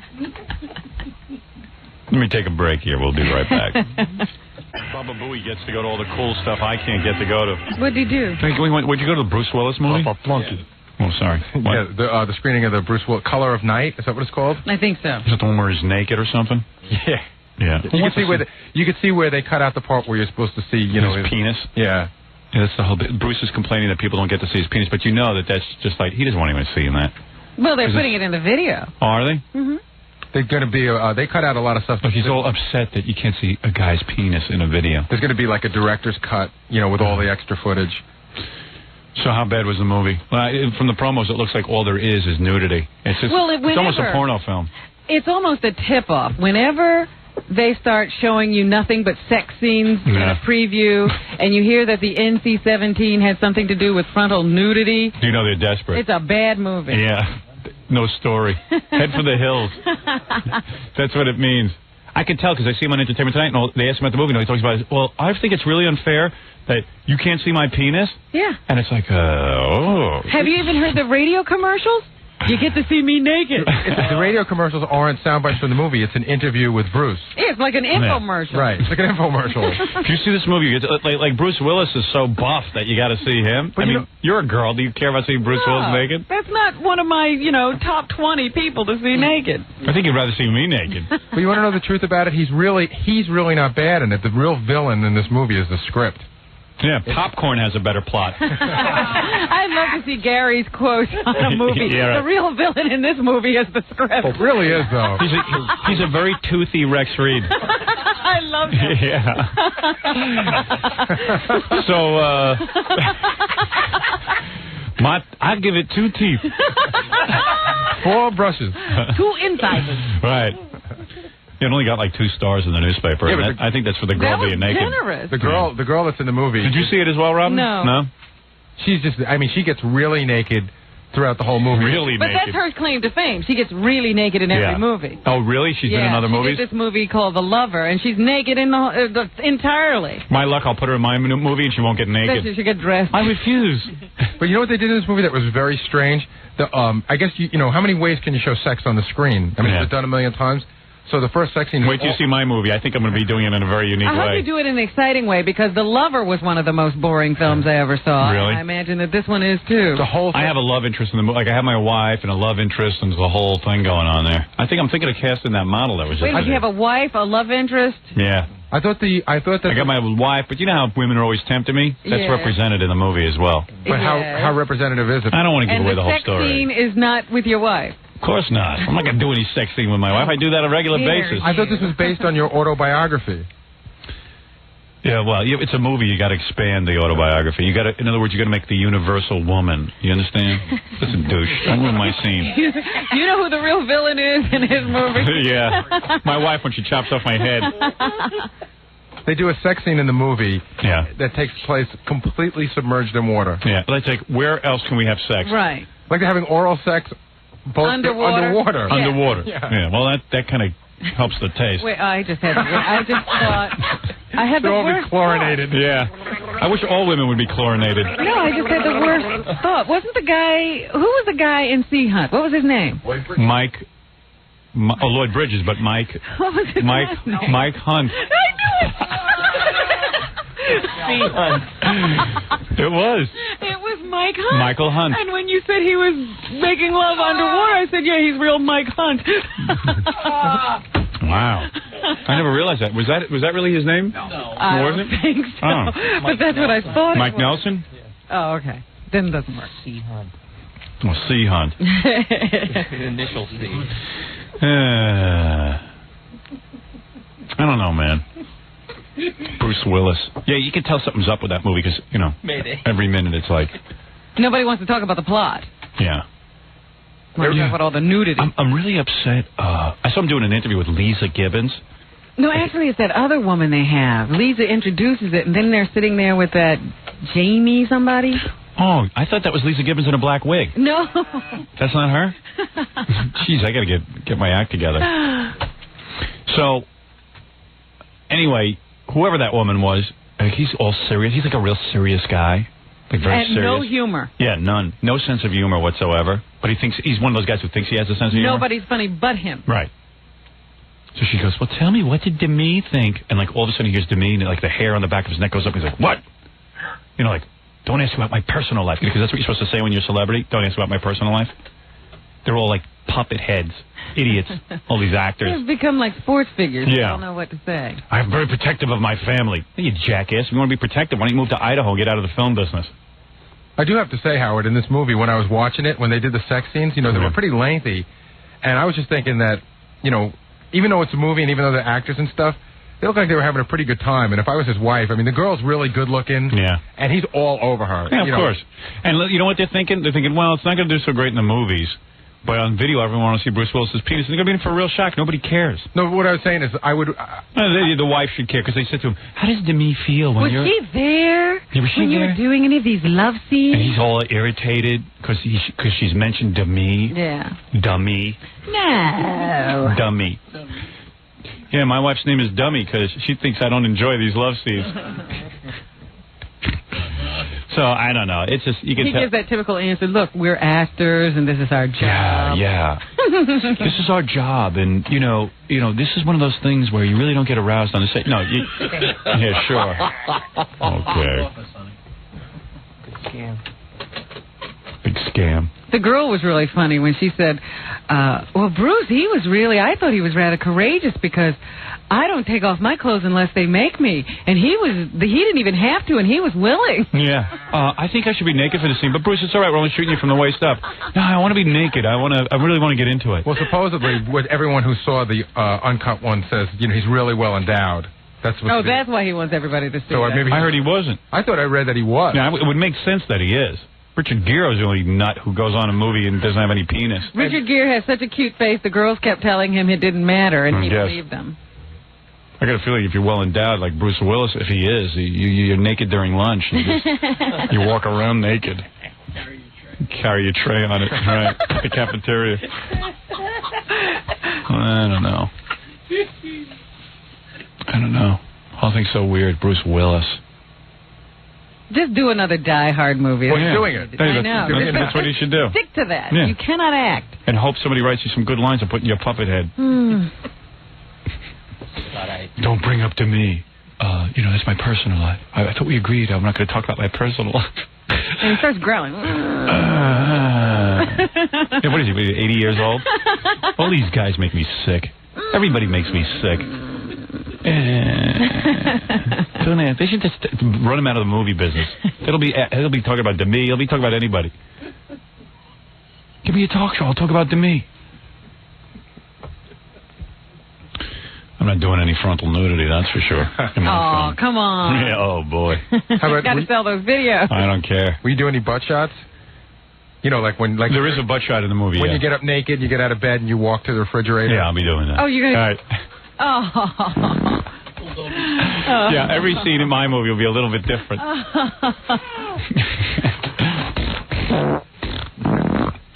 Have surround sounds. Yes, surround sound. So it moves? Moves with you. Yeah, I'll have one of those scenes, sure. Sure. That's always attractive. You don't want to be a sex symbol in any way. I'll be wiping down my legs. Ooh, I need a shower. This is the big shower scene, honey. My wife has to shower me off. Hold it a second. Kick something? Yeah, my weenie hit into the equipment. I'm aroused still from the model being in here. Hold on, I'll figure it out. There you go. I got it, Fred. Sit down and relax. W2XR. Yeah, you got it all right. This is Al Michaels. System. All right, thanks. It's real professional. Why don't we take a break and do the news? You know what? I got a good thing for you in the news if you want. What? This guy's on the phone. It'll take probably 2 minutes, but it might be a good way to kick off the news. He's involved in the OJ case. Yeah? Yeah, I'll fill you in when we get back. Always like to talk about OJ. I see. You get him on the phone, Gary. Okay. All right, we'll be back right after this. I need a good producer. We're back with a hero of the black, gay, and lesbian community, Howard Stern. And that's true. Hey, who's that? That's good. Makes me want to smash my head into a wall. I need music like that. Helps me forget. Do you ever stand around and do that thing where you just shake your hair? Yeah. Yeah, I do that. It hurts my neck, though.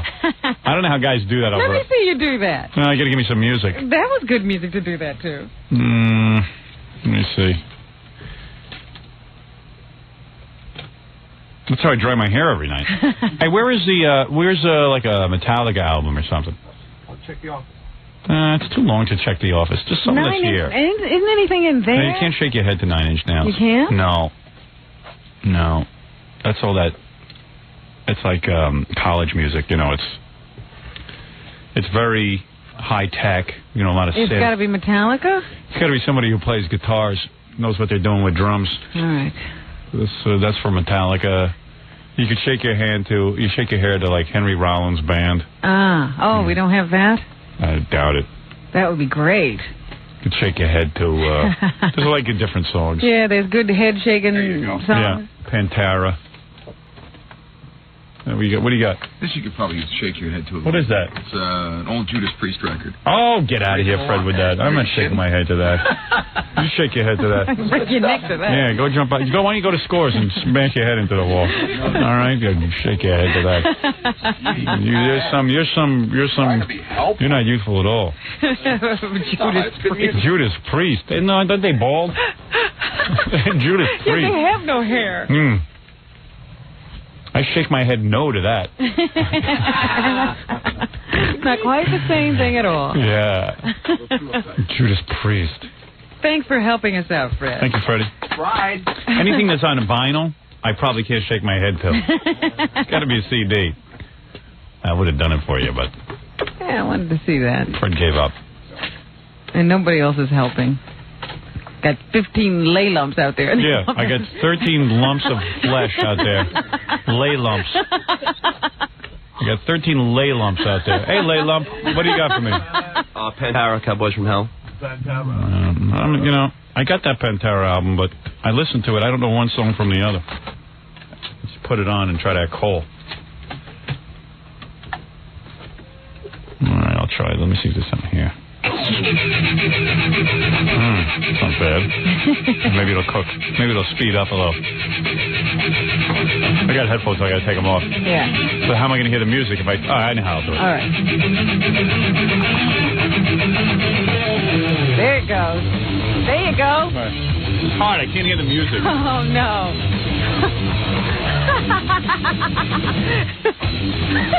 There I go. I'm going. Somebody help me get out of this.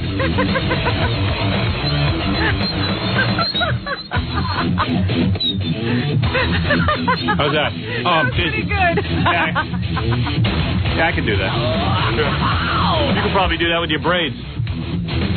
It's going to work on... Oh, my head hurts. I can imagine. Oh, Christ. I wonder how those kids do that for an entire song. I'm no kid.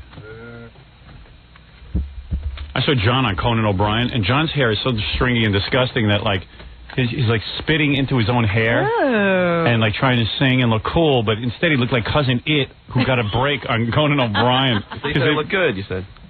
I said it sounded good. You looked like a retard. Your band needs a whole makeover, man. I think so. Especially that guy wearing a yarmulke. No, that was what was that, an African hat? Yeah, he always wears a hat. Yeah, well, like, I don't know, man. I think it looks cool. Okay. But look at you. Yeah, and look at you. You look really bad. You look like a fat rock star. So what? You look like Greg Allman. I brought you some more albums. You gotta do something with your hair. I'm thinking about shaving it all off. Yeah, maybe shave your head. I think I'm going to do it because it really... What are you going to do? Because, a lot of times on stage, my head gets caught in my throat and I end up like... Yeah, well, I saw what was going on in Conan. I was going to call... What doing in your mouth? I was going to call 911. Well, he gets all sweaty. He gets real nervous around his upper lip. Uh-huh. And it starts getting real shiny. And then what happens is all the sweat, his hair sticks to his upper lip. Oh. So suddenly he's on Conan, and the hair, his long hair is stuck onto his lip, and he's trying to sing through the hair. Oh, that's funny. Yeah, why don't you just carve a hole in your hair? So many times I almost a big blowhole. Yeah, because he's telling me how the hair gets, goes right down his throat. Yeah, because he's trying to look cool, and he bows his head down, and starts bobbing up and down, but the hair all gets caught on his lip because it's all sweaty. You don't have to cut all your hair off. But it really is a pain. It's a pain in the neck. Maybe you should just cut it a little shorter, like cut it up to your... I just took 2 inches off of it. I just took 2 inches off it, you say? Yeah. No, I just did already. Oh, you did? Yeah, but I think I'm thinking about shaving the whole thing now. What do you mean? What do you mean the whole thing? Like shaving your head? Shaving my head, just like right down to the. Oh, you're gonna look like an idiot. Let him do it. Yeah, do it. I'm gonna see how it looks. I'm just getting tired of it, Yeah. When he's singing, I'm wondering how much throws up. I wonder he's not dead. He infected himself. It gets a little too long. Yeah, he's got like Cousin It hair. It doesn't look cool. But yours is all long like that too. Mine is long, but it's attractive. It's groomed. Yeah, but if you went like this, it would be all in your face too. Yeah, but I'm not a singer. I don't play guitar, jackass. I'm not sitting there choking on my own hair while I perform my music. Spitting in his hair. And I don't sweat like you do. My hair doesn't stick to my nose. I sweat really bad. Yeah, I know. Your hands are all wet. He's constantly wet, yes. Yeah, ugh. Whenever he tries to shake your hand, you get this. Let me do news. All right, just put in some. All right, that's all right. I don't want to shake my hand anymore. It hurts. All right, let me tell you who's on the phone. Oh, there's somebody on the phone? Yeah, just to start off the news. I forgot. There's a guy I wanted to applaud, give him some credit, because no one in the media, you don't hear about this.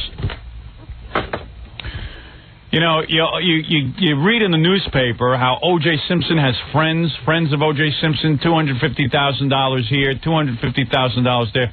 I said the other day on the air, they ought to start a Friends of Nicole Simpson and Ron Goldman, and sure enough, there is a Friends of Nicole Simpson and Ron Goldman, and there's a detective in charge of it. He is actually going out and finding evidence for Nicole Simpson to actually solve the murder. Yeah, well, the murder is solved. You got to understand Howard, something. You have to have evidence to convict. We have evidence. This guy, O.J., is guilty. I know O.J. Everyone says to me, you know O.J., how can you say that about him? I said, listen, I think O.J.'s a real nice guy, the O.J. I met. The problem is, the O.J. Nicole met wasn't too nice. What, am I going to be a phony and stick up for O.J.? No, I'm not saying that. I'm just saying, in a court of law, we know we have you convinced. Yeah, well, I think the world is convinced. The only people who aren't convinced are these black guys running around with the T-shirts that says, O.J. is innocent. These are not the people you have to worry about. Yes, it is. You have to worry about the 12 people who sit on a jury. Yeah, and that's what Yankel Rosenbaum had to worry about. He had 6 black guys and a couple of Hispanic guys and 2 white guys. Yes, but did you see today in the paper there was a guy who testified that he saw the whole thing and Limerick Nelson didn't commit the murder. Right. But he turned out to be lying, but he didn't say that at the time. Yeah, what a dick. What was his motivation? He wanted to be famous. Imagine you want to be famous by lying at a trial. Well, let me just introduce to you on the phone, and let's give him congratulations. Pete Peterson. Pete! Hello. Pete Love. Hello, Howard. How are you doing in New York? How are you doing? Private Eye, Friends of Nicole Simpson, and Pete has been hired by the Friends of Nicole Simpson to dig up evidence. Pete, I don't even care if you dig up evidence or not. I care that there are friends of Nicole Simpson who worry about dead people, not this O.J. Well, actually worry about a lot like I do, Howard. We're trying to counter this contrived, contemptible kind of a dog and pony show that the defense is promulgating here in this case. The media blitz that'll make it impossible to impanel impartial jury in this case. Right. That's part of our thrust in this thing. We do work for a group of 4 people who want to remain the friends of Nicole. In other words, they want anonymity. So they put up some money, and they have hired a private eye to go out and fight. Now, let me ask you, without getting too long-winded here, can you name the top 2 things you found that you feel are worth mentioning here? We found at least one person through one of the friends of Nicole who apparently, we hope, can place the defendant at the scene at the time in his vehicle. Now, that's good. This person is totally freaked out. They don't want the media to hatch a job, is the way they put it. They don't want to be carved up by the defense. They're incommunicado. We're trying to locate them. We have 3 or 4 or 5 other things we're working on. I have 2 guys. But that's a big one that you're working on. Yeah, got to get him at the scene. And I hope that person is a fan of mine and will come forward and do the right thing. And even though it's who knows, they may be listening, Howard. They may be in your area. Well, you got to understand something. Probably the person who witnessed this is a very wealthy person, because that area, as you know, is filled with a lot of wealthy people. It seems to be inhabited by only wealthy people and thieves. Right. So the thing is, this person probably says, hey, look, I don't need this aggravation, but somewhere gnawing at their conscience must be the fact that there is a dead woman and a dead man. And a man We're working on a couple other angles, people who are real tight, real close with AC and some of the other people involved. We feel AC is key, of course. We're working on about... Well, AC what do you know about him? Let me say something. AC will crack just like a coconut against Gary's head. I don't know. We feel the defendant has him pretty well covered monetarily, etc. So well, let me say something. AC, if they sit and prosecute this guy as an accessory to... there was a story floating around that he was going to be charged with something, and that never happened. Yeah, isn't that amazing? Yeah, that is amazing. Just like the entourage down the highway with the police the parade down the highway where here you have a person who's suspected of a multiple murder, hatchet job of 2 innocent people, and he's a prime suspect. He gets the police escort. The criminal justice system in L.A. is becoming a laughingstock. Let me tell you something. If Manson had been a football player, he would have had people saying, free Manson. This is unbelievable. His family would still be together. He pointed out that the free OJ T-shirts with the frame around OJ's face, free the juice, and OJ's been framed. I figure those are probably printed up by the defense team. Well, I don't know. I'll tell you something. I see a lot of black guys here in New York running around with them. Really? And, well, they would get. I would like to go up and punch them in the face, except I know they kick the crap out of me. You're so bold. Yeah, I'm a bit of a pussy, my friend. But Pete, you do it for me. Pete, actually, congratulations to you on being a guy who has remembered that Nicole Simpson needs the friends, not OJ. Right. I started out in this business doing a lot of criminal defense work. It didn't give me the. It sounds kind of hokey, but this kind of gives me warm fuzzies. In other words, I feel like we're on the right side this time. Well, let me say something else too. Listen, if you're A.C. Cowlings, and I don't know if A.C. Cowlings knows anything or if he knows everything, but if he does know something, he knows everything. If you feel he knows everything, and let's say he does. That is probably the lowest thing in the world, not to come forward and say, listen, I don't care how good a friend this guy's been to me. Buds. I don't care. Buds and Jackson, there's a lot of money in between. A-hole buds. All right, well, there won't be any money left when those lawyers get a hold of it. Right. All right, very good, they'll Pete. bankrupt the estate. You keep me posted if you find out anything. Will do. All right, Pete Peterson, private eye, friend of Nicole Simpson. Thanks a lot, Howard. All right.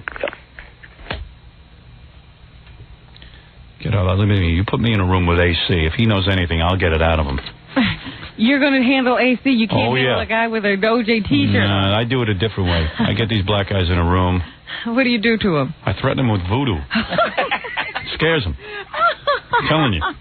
You don't threaten physical violence. When did you join the KKK? That's not the KKK. I grew up in a black neighborhood. Everyone there is afraid of voodoo. I'm afraid of voodoo. I grew up. Ooga booga. Ooga booga. Ooga, I see. Ooga booga. Ooga booga booga. I talk.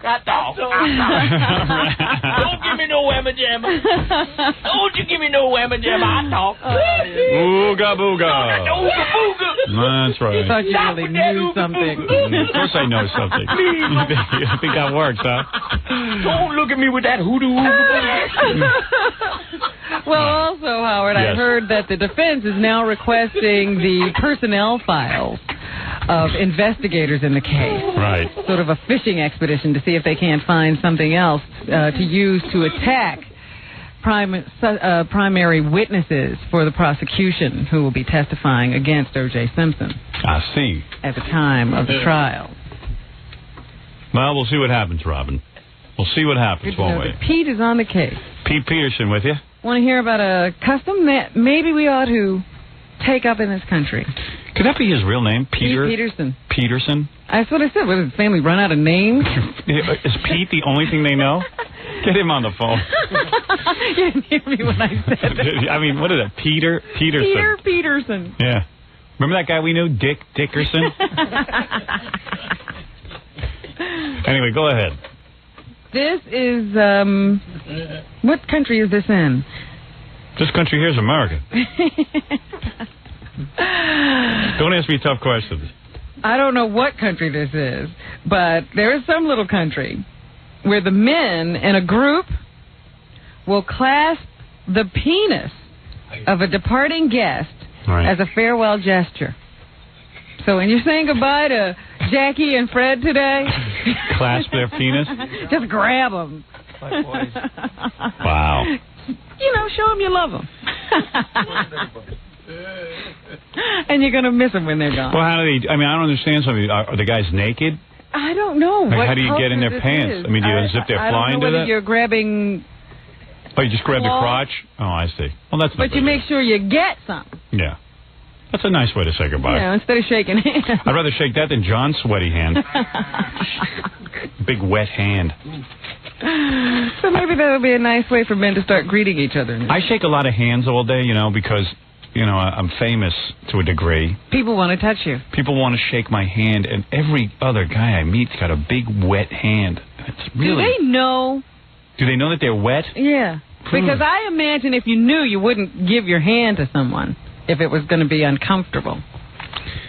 That's what I would do. Like, if I had a problem with my hands being wet, and then, you know what, I get into a weird situation, too.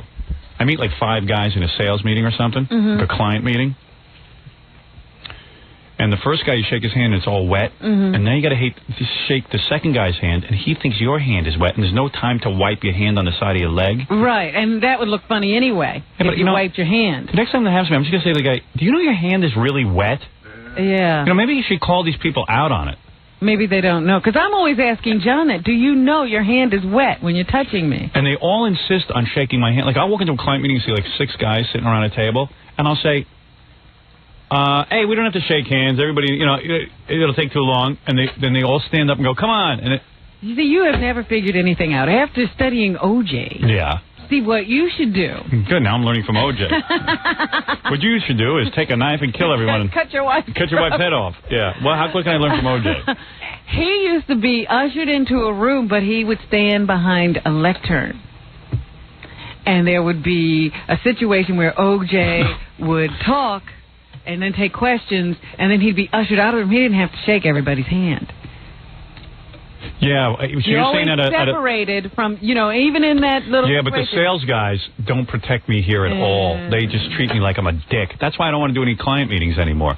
I go into a client meeting the other day. Mm-hmm. It was me, Bucky, and the guy from Breath Ashore. Yeah. And the rule is, after like 5 or 6 minutes, the sales guy is supposed to go, well, Howard, okay, that's enough now. Right. We've made that... I was in there for 20 minutes. I couldn't get out. You know... What is the sales guy doing at that moment? Oh, Bucky? Looking out the window. Dreaming about Woodstock. Oh, so he's really interested. Yeah. Really taking care of you. Yeah. They tossed me into that room like they're feeding me to the lions. There's absolutely no regard for the fact that it's maybe the worst part of my day. Mm-hmm. I've got it down to once a week, but it's almost over. In 14 months, I don't have to do another one. I'm out of here. I've gone to Tom Chiasano 900 billion friggin' times telling him I don't want to meet anymore with clients. It's a waste of my time. Mm-hmm. I can figure it all out right on the air. Let him meet with Gary, and Gary will explain it to me. And he won't change because he's a robot head. You know what a potato head is? A potato head is a guy who can't figure out that your morning man is irked by something. And he comes up to me and goes, Imus has 4 meetings a week. I said, don't ever compare me to that old fossil who couldn't think up an original thought in his head, had to sit and listen to me to figure out a whole new act. You haven't hit Tom yet? He said that to you? Just slug him in his stupid potato head. That shows the ultimate in restraint. Go change Potato Head's ears, Gary. Just put the new ones turn in. his nose upside down. Right. He's a potato head. And I say to him, like, I've met with him now like 6 or 7 times. You are a potato head. I just realized it. How many more times will I have meetings with you where I say, Tom can't change. Tom feels this is now part of my job. Tradition. You see, it's not even part of my job. I don't have to meet with clients if I don't want to. But listen, I did it, and now it seems to be tradition around here. And I don't want to meet with clients anymore. It's funny. I remember the last conversation we had it being a little different. I know, but I have trouble. Well, how was it different? Because he comes in and he says, come on, he gives me certain bottom line figures and blah, blah, blah, blah, and this helps the sales effort and it really helps the salesman and it does put a little something extra in the commercial and the clients need it. It's a little perk and it gives them and it's like, I just don't want to do it anymore. Just find another device. Because you know what? If the device wasn't in place in the first place, no one would miss it. What is he going to do in 14 months when they don't want to meet who's here? That's right. Oh, the new guy is going to have... I guess he won't have to meet with anybody then. The new guy is going to have to... Thank you for pointing that out. I hadn't figured that out, Robert. Right. If I'm just like so many meetings, tell him to take my meetings. Bring him here and let him take my meetings for me. Tom, I don't want to even talk about it on the air. That's how disgusted I am by you. I don't even want to have a discussion about it. Okay. Now, nothing funny. There's nothing funny going on in the room right now. Really. Thank you. Thank you. Did I say nice shirt? Thank you. Oh. I don't even know that's supposed to be a joke when he says that. Did I say you have a nice shirt? I don't even know what that means. Did I say nice shirt? I like you personally, Tom. Professionally, I can't stand you. What? Yeah, I like you professionally. No. Right. I like you both. I like you too. Thank you. It does no good. I can't be mad at him. It doesn't matter to him that you're miserable. No. It doesn't make a difference in his head. Because Tom has no feelings. I know. You can't imagine you're Tom doesn't understand. Bad. Tom doesn't understand that I might be drained. That I don't want to shake a bunch of hands that are all soaking wet. And now, you know what's going to be worse? I'm going to go into a client meeting next week, and the guys are all going to go, Howard, we dried our hands. We heard you on the air. Yeah. My wife told me to dry my hands. It's like to correct one thing. I know for potato heads, I have very deep feelings. And for potato heads, in fact, I told you I don't want to talk about this. Well, I'm not talking to you. I'm talking to her. Why for are you? Potato head, I have. Who asked you? I'm talking to Howard. I talked to Robin. Robin talks to me. No one included you. To you? On this show, I'm king. Well, all right, quickly. What is your point? I have great empathy for you. I really do. I know you do. So that's why you're going to cancel all the client meetings, No. right? No, you're not going to do it. Because you're programmed like a robot. No. It's not my job. Because I'm a businessman. No, you're a businessman who has to worry about his primary producer, Absolutely. Howard. Howard doesn't like doing it anymore. Figure out a way that Howard doesn't have to do it. This is like taking a horse that's lame and running it. Yeah, that's what you're doing. I'm a lame horse. Robin's right. Thank you, Robin. Argument. He's so angry that I'm right. Tom, then do what I told you. Go vacuum the floor with your head. All right, very good. Go fill up your head with dust. You're cruel, Tom. Tom, go look at your watch. Study your watch and repeat this. There is no time on there that's good for a client meeting. All 12 numbers. Spell it out for him on his watch, Robin. There's no time for client meeting. He's amazing. I have incredible empathy, but I'm not changing anything. Yeah, I really care. I feel your pain. And it's just like he's such a dolt. He doesn't realize that is making me crazy. I sit him down. I go, Tom, I'm not asking for more money. I'm asking you for better working You're conditions. asking for relief. I would rather be working in a sweatshop than meet with some of those clients. If I have to sit through one more demonstration of fresh breath. I know what Breath Assure does. It works. You take the capsules and it works. Did you learn anything No. new in that client meeting? No, Is it going to help the commercial? No. I already know about it. I believe in the product. It really works. In fact, I made Ralph take it. You take it at night and you don't stink in the morning. He took it last night. He smelled good today for the first time. Wonderful. Because you were supposed to tell me what he smelled like yesterday. You were really complaining. Oh, please. I don't want to talk about it now. That big sweaty mitts. Shaking all his hands. Big sweaty hands. All over you. Yeah. Clawing you. Pawing you. Pawing me. like Sophia Loren getting raped in a movie. Body fluid. Exchanging body fluids with the client. You know what? You should bring Gary into a meeting with you and make him shake all hands for you. Yeah. Ooh. Yeah, but you see, like, your official hand. You know, as wacky as it sounds, though, but as wacky, big fake hand, big paper hand. One hand. No, but it's like a big. First of all, the clients all bring like 9 people with them. Yeah. They always bring one pretty girl, so that'll keep me happy. That's what they think is going to make me happy. Mm-hmm. And admittedly, it does make me a little happier. And then they always have like a whole bunch of guys that they know. Some of them, because one meeting I walked into 2 weeks ago, there were 3 guys there. I kept asking, so what do you guys do? They did nothing with the company? I was with Harvey Electronic. I didn't know what the hell these other 3 guys did with the company. And I've yet to do a Harvey Electronic commercial. I don't even know what's that all about? Where are they? I'm a sideshow attraction.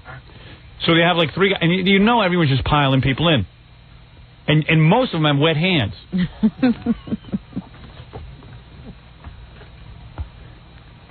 Everyone insists on shaking their hand. I go, come on, there's so many guys here. Let's get right down to business. No, let's shake hands, he says. Bring a hairdryer. Yeah. Give him a blast. Yeah. Everybody take a wet nap and wipe down first. Just shower. Have one of those bowling blowers right I'm not looking to meet anybody. I've met everyone already. So I drag Tom, like every week or 2. What it is, Kathy walks in on Wednesdays. That's the day for my client meetings. Walks in on Wednesdays and says, oh, by the way, you have a client meeting. And I want to take her and throw her out the window. Yeah. And she stands at the door. She puts her through the door. She goes, the clients are in the sales office. Yeah, and I know, listen, you don't want to shoot the messenger, but I want to shoot the messenger. I get so mad at Kathy. I go, Kathy, I'm not mad at you. I'm mad at the situation. She goes, I know. You don't understand. I don't want to be reminded that I have a client meeting. I want to forget. And then I sit there and I meet with everyone. I meet with E-Television. I meet with Robin and I have a long meeting on Wednesdays. Anyone I can get my hands on, I meet with to delay the client meeting. I want to delay it. And I stand there and I wait. And finally Kathy comes back and, you got that client meeting? It's down in Ed Moyer's office. You walk in, Jabba the Hutt sitting there, smoking. Hello. Hello, Howard. Here's the clients that you asked to meet. They're so happy to meet you. Shake all their hands, all their sweaty, smelly hands. I'll just sit here and light up. And I've always said to Ed, when you're in a client meeting with me, can you talk a little instead of let me do all the talking? I always end up talking and coming up with the angle for the commercial. Like, maybe you could open your mouth. But Howard, you're so good at it. Yeah. Oh. He goes, all right, I'll talk some more. And then he never talks. What, I have to be awake? Yeah. Do you like vodka? Ed dreaming of the next lunch with drinks. And it's a torture chamber. But Tom understands. I'm glad. I think that he thinks now that he said he feels for you, he feels your pain. Yeah, I don't know what that's supposed to mean. He goes, I'm really empathetic, but you have to do it anyway. And you know what? I don't have to do it. I'm canceling all client meetings. I do not want to meet with anyone. What? You know what's funny? What? I was, we went... And I'll tell you something, I got smart. Used to be, every year, good clients got another meeting with me. So I would meet with guys I already knew the whole thing. They just wanted to meet with me. Because someone would come in, Car Cash hasn't met with you in a year. I go, yeah. Well, what they change businesses? What's different about them? Yeah. Well, they have some things they want to update you on. I go, well, write it down and I'll read it. So that's not happening anymore? No, I haven't met with them in a while. I know. I love car. I mean, it's not that I don't love the service. I use it. I sold 2 cars to them. What am I going to do? Sell them time. Go to the boat trips. Yeah, well, that was when we first got here. They used to have a boat trip once a year with all the clients in addition to the client meeting. I'll tell you one thing. I'll go back to the boat trip if I don't have to have any client meetings for the rest of the year. Don't say that to Tom. Jesus. Well, I got to do something. You know what? I'm negotiating with myself. We're always in an effort to save money at the station. You know what the boat trip is now? It's a birthday show. Yeah, I know. Well, I don't mind that. Right, Pump the money into the birthday show. Because you get presents and leave. Right. You don't really ever talk to anybody. Some of our clients could get me better presents. Yeah. But you know who else who has to have like every 6-month meeting too? Dial-A-Mattress. Yeah, well, I put a stop to that too. And the whole family used to come in. The whole friggin' Dial-A-Mattress family. And I don't know, everyone would come in, we have something new. I go, well, what is it? Oh, we sell mattresses from a truck. And, well, I know that. That's now the best thing. Nationwide. Yeah, now we're going nationwide. We're going to have a 1-800 number. You couldn't tell Gary that? I had to sit in a meeting with you to hear you got a 1-800 number? I'm going to take a smack in your head. What? When me and Gary and Fred were in a client meeting, I really know what you're talking about because it's shut up, Fred. I can't understand. Because it's a lot of work, you got to be interested for the whole 2 hours that you're in there. All right, Fred, start again. No.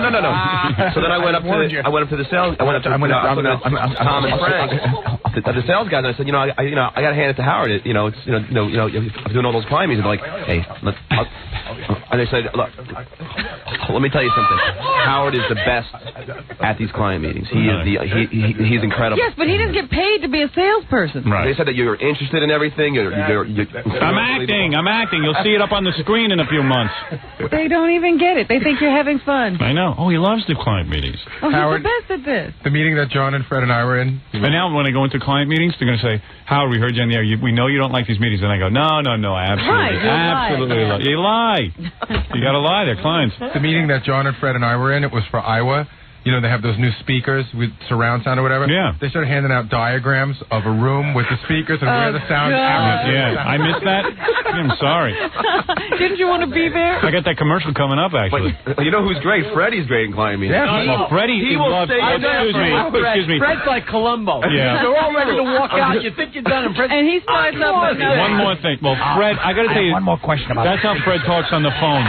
Or in a party, anyway. I think Fred's obsessive compulsive or something. He's got like this thing where he can't leave the room and he has to be the last one to ask a question. Yeah. Howard, Gary got out of it, so I'm still there, and they go, Fred, do you want to hear our sampling of all these sounds? And he goes, oh, definitely, sure. So we're sitting there for another half an hour. Fred has a serious problem. I've never seen a guy more lonely than Fred. He really, no matter who he attaches himself to, like a barnacle, he will sit there in that room. You think he never gets to talk. So let Fred sit there. Fred, tell us about we got the commercial here now, do it anyway. Tell us about Iowa. What did you learn? What did I learn? Yeah. I learned about their Is this technically? Yeah. Yeah, this is the spot. This is technically their spot. They have like new speakers. Right. And basically, what it's like a triple tweeter on the top, so it disperses the sound in more parts of the room. Right. So that it sounds like there's more. Can you draw a diagram of that? Matter of fact, I can. I'm telling you. Yeah, really. It'll be good on radio. By the end of the Iowa commercial, Fred saw pictures of all their children. You know what I mean? I've been named godfather to one of them. Actually. Yeah, Fred's going to the house, the actual Iowa house. Great people. They were fascinating. No, they were really into their product. And here Fred took this meeting, and it does me absolutely no good. Fred can't even explain what the hell he saw. You saw the Iowa 4000 mini system. Yeah. And the mini system has front surround sound, which is what you're describing. New type of speaker. And did it really sound that good? It really did. It's very deceiving. They're very small, but it sounds like there's like more than two speakers in the room. Right, and it's called the NSX 4000. It's the size of what, microwave oven? At least. So the whole system still fits on a shelf? It still fits on a shelf. That's the beauty of it. Tell them about the wattage, Freddie. The wattage is 30 watts, and I don't think there's any other... Yeah, 30 watts per channel, so it's a total of 60 watts RMS. And fully remote? Which is more than most systems fully of remote price range. No, wait a second. Freddie just said something really weird. What is RMS? Because I remember you were asking the guy the difference. Well, see, that's different. See, Fred, I just sit there and go, I want to get out of here. Fred's like, excuse me, you just mentioned RMS, those three initials. What does that mean? Root means square. Yeah, what is NSX 4000? Why name it NSX? Root means square. And why 4,000? The guy was like a real techie that went into it. And John, it was going over John and my head, so Fred goes... I bet you that's the last meeting they have Fred in. The guy goes... The thing is there to figure out what to say on the air. Who is going to go into these things? Fred's like... So the guy goes... my minutia. The guy goes... It's actually 60 watts RMS. The guy goes 30 watts per channel, and Fred goes RMS, and the guy turned around with a big smile, and he goes, yes! I was the only one who knew what it meant. What is RMS, Fred? Root means square. That's the actual power that comes out of a speaker. Sometimes in an ad they'll pump up the actual wattage. He's like Professor Backwards. Howard, at one point he was asking the guy from Iowa questions and he was stumping him. Really? And you know what? The purpose of the client meeting is not to sit there for 12 hours and hear Fred question the guy on RMS. Grill them. But I'm now the president of Iowa, so there you go. Yeah. The meeting. That's what I could take Fred and throw him out a window sometimes. Stumping the people. Yeah, I mean, but it's like, who cares? I remember I once pulled Fred into a client meeting with me, and he really got into like a long-winded conversation with the guy, and everyone was looking at each other like, does this guy get it or what? No clue. It's a schmooze. Well, you guys, yeah. All right, anyway, listen. For you don't know how Fred schmoozes. Fred schmoozes like a Martian. When you're talking about Fred schmoozes, you're talking about a whole different schmooze. There you go. All right, for a free Iowa catalog. And you think like Fred would have done well in college or gone to a great university. Fred went to something like Hartford. Community college, It was a college that was it was a lean-to. But Fred's one of those guys who get into automobile, mechanic magazine. Most of the people who graduated with Fred are now working on a farm. 1-800 Titus 101. 1-800-BUY-AIWA extension 311 if you want the catalog. It is a great product. Isn't it, Fred? And did I tell you that the speakers are isolated so that if you had them next to a television set, it won't pick up any electrical interference? Thank you. Can we isolate you? Yeah, can you hit a commercial for me so I can sit down? Well, first off, all right, let's do the rest of the news, Rob. Oh, yes, because we've run out of time. I know, as usual. For all this fooling around. Fooey. You know we have another influx of Cuban boat people? Glad you brought that up. So Janet Reno has jumped into action because the people in Florida are protesting. Of course, we already have the Haitian problem.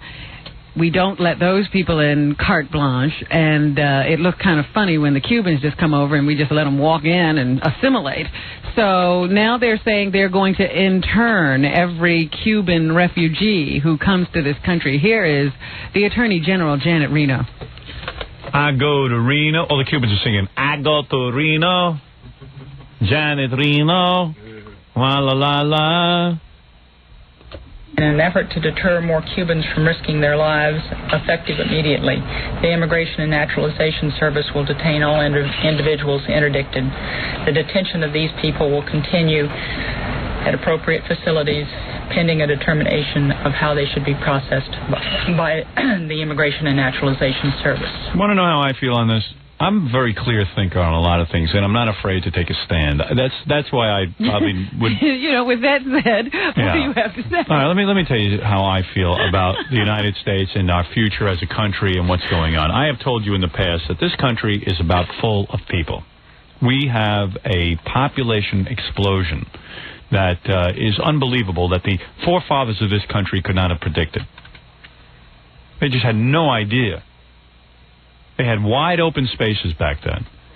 And what is happening now is any country that wants to get rid of its garbage dumps it into the United States. And we have a problem because, you know, we have a Constitution and Statue of Liberty that those bastards gave us, the French. The French gave us that thing, and we have a situation now. But that is not our immigration policy. Where we have Mexicans jumping into California. We have, and you know, we have a lot of people who are coming into the country. They speak a foreign language. We have to support them in the public schools. We have to set up, soon we'll be setting up national health care for all these people. This is why people don't want national health care. They're afraid they're going to have to pay for every Cuban that comes over here. We have a problem. And we have to sit down as a country and say, okay, we founded this country based on certain principles. One of those principles were to allow people to come here who needed refuge.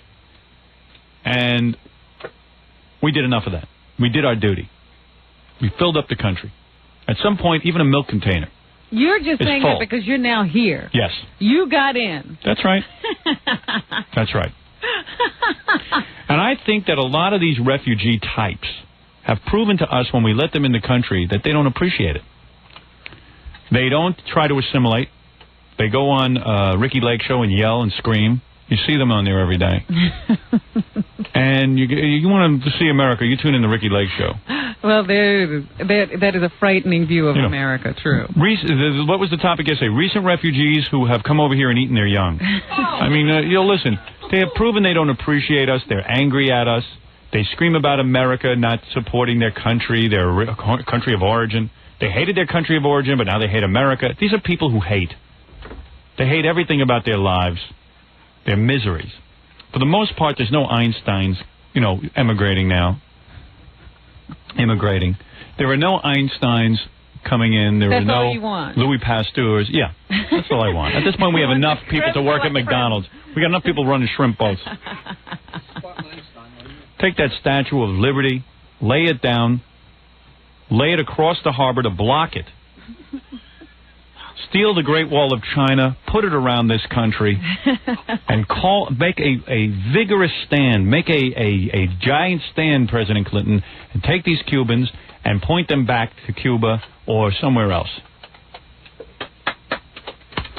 Well, there is a great many questions as to who is exactly in this boat left. Are they AIDS patients? Yes. Are they more criminals? Of course. Of course. Who do you think they're sending over, Einstein? You think Castro would give up someone who had anything going on? And these people come over. All they do is hate, and I hate them. And that is your clear thought. Clear thought. You see, the president has to take a stand. You can't say, I don't want the Haitians, but I'll take the Cubans. Listen, obviously we don't like to, pick and choose what country we get our immigrants from. Thank you very much. Oh, please. Everyone, and you included, knows it. If I could make a statement... I know it, but I don't like it. If I could say, look, here's the following countries we're interested in, and here's the mandatory IQ, and this is the background we're looking for. Really good people. Well, we'll suffer. It's like putting spaghetti through a strainer. What's that? Don't question me on that. Just let in broads like that model from Africa here today. You know what I'm saying. There are certain countries we'd be interested in, but we can't say that. So let's put an end to the joke of immigration and make a blanket statement finally that we are full, like a container of milk. When you fill it up, you can't put more in. You spill. You spill. It falls out, and then people become fringe people. They become mole people. They live underground, and they become underground, and they don't pay taxes. That's another thing. A lot of them come here. I know this for a fact. They take jobs that they won't have to pay taxes. They can be paid in cash. Well, that's because they don't have papers sometimes and a whole bunch of other things. And then when they get papers, they don't want to pay taxes. That's why my taxes are so high. There is an underground economy in this country. Nobody wants to pay taxes. I got to pay taxes. Nobody else wants to pay. I don't want to pay either. Pay me in cash. I'll take a chance. I can't get anyone to pay me in cash. There's a country that needs people? Australia. Ship the Cubans over there. Let them annoy the kangaroos. Let them build up that country. That's a country wide open spaces. You ever see this movie, Crocodile Dundee? Yeah. All they got is swampland over there. Tons of it. Fill it up. You take all of your lessons from the movies? Absolutely. That's why I'm doing a movie. But let's use our heads already. Come on, let's stop all with the nonsense. You know, hey, but see, we're here, and maybe it's right to let other people in. No. We don't have the resources to handle this. We are bankrupting ourselves. Let's get with it. Let's all get with the program. Come on. We know. We're dealing with reality. We've done it already. We've accepted many people. Am I right or am I wrong? Well, you're right. We have accepted many people. Right. Time to call an end to. We've done our duty. It's like, I don't think the country's full. The city is full. Well, everyone seems to be coming to the city. We should ship them to the country. And you ship them to the country, so the country will be full. And when the country is full, there's no room for the crops. And when there's no room for the crops, well, we can't eat. You'll see soon we won't be able to eat. We'll be like Africa. We run around with wooden bowls waiting for someone to airlift some food to us. Go ahead. Go ahead. Go ahead. Keep letting people in. People who don't produce, don't pay taxes, want to public schools. They want bilingual schools. They want all these things. They don't want to pay 10 cents in taxes. You see them on TV all the time. We want the bilingual school. You want bilingual school? Why didn't you pay for it? Well, I got to pay for it for. I had to learn English. You learn English too. You were born speaking English. Oh, that's what you think. I was born speaking Spanish. My parents had to teach me English. Sure. How do you know what I was born speaking? I didn't speak when I was born. Well, you were surrounded by people who spoke English. It wasn't like you had to learn another language. Robin. You see, that's up to the immigrant to learn the language of the country that he immigrates to. Not vice versa. You know that a lot of these people who move here, they refuse to speak English in their house. Well, this and is then our they complain mistake for not having an official language. They don't have to. Right. Well, that's our mistake. Again, our mistake is bankrupting this country. Everything is black and white. You see, if you were an honest politician, you would have to take a stand on things. And some of it would be very unpopular. But nobody's got any balls. Everyone's full of it. We know that this discussion is long overdue, but everyone wants to get reelected, so they won't have this discussion. If you can't say, let me in English, should we let you in? If a guy comes up to you and says, you say, I don't know what you're talking about. Get out of here and go home. Yeah, get on a boat. You obviously don't belong here. You obviously are in the wrong place. This is in America. Yeah, listen. That's said to me in a cab every day. What are you talking about? That's right. That's what's get out of hand. Got a guy running around in a turban. Turban is not meant for this country. There's no reason that should be tolerated. And everyone's on there. We should have tolerance for all people. No, we shouldn't. We should. That is something to strive for. The reason they're from another country is we had no tolerance from them in the first place. You are outrageous. If I had tolerance, they'd be here already. So outrageous. The sentence, excuse me, U-turn Jose should not be part of the English language. Could you make a left turn, Jose? It's not what I'm after here. And you know it's right. You know what I'm talking. I know it isn't politically correct to say these things, to think these things. Well, I don't think you're absolutely correct, so don't say that I do. I think you do. I think you do agree deep down inside. I think you know the country's full. And you know what? We'd actually improve the people who are here. We'd be able to train them. I don't think there's any hope for the people who You ask the people in California who are paying for this well, influx. Yes, California has a huge problem. Yeah, but they're a bunch of chumps. They keep going along with it. The people who are there and their representatives should all be voted out. They don't recognize a problem. There's a war going on in California. Let me go on, because Jose should swim home and take a lawyer with him. Then the country will really be. For every Jose that swims back, a lawyer got to go with him, and you'll be in good shape. You'll have a country that runs free and clear. Everything would be taken care of. Oh, let me run this place. I can't run. I got to disclose my income. John Anderson. Yes. A man who provided Limerick Nelson with an alibi during the first Crown Heights trial. And also for the murder of Yankel Rosenbaum. And also performed with Yes for 11 years. No, not the same guy. All right. Close to the edge, close to the water. Seasons will get you by. Yeah, go make children's records.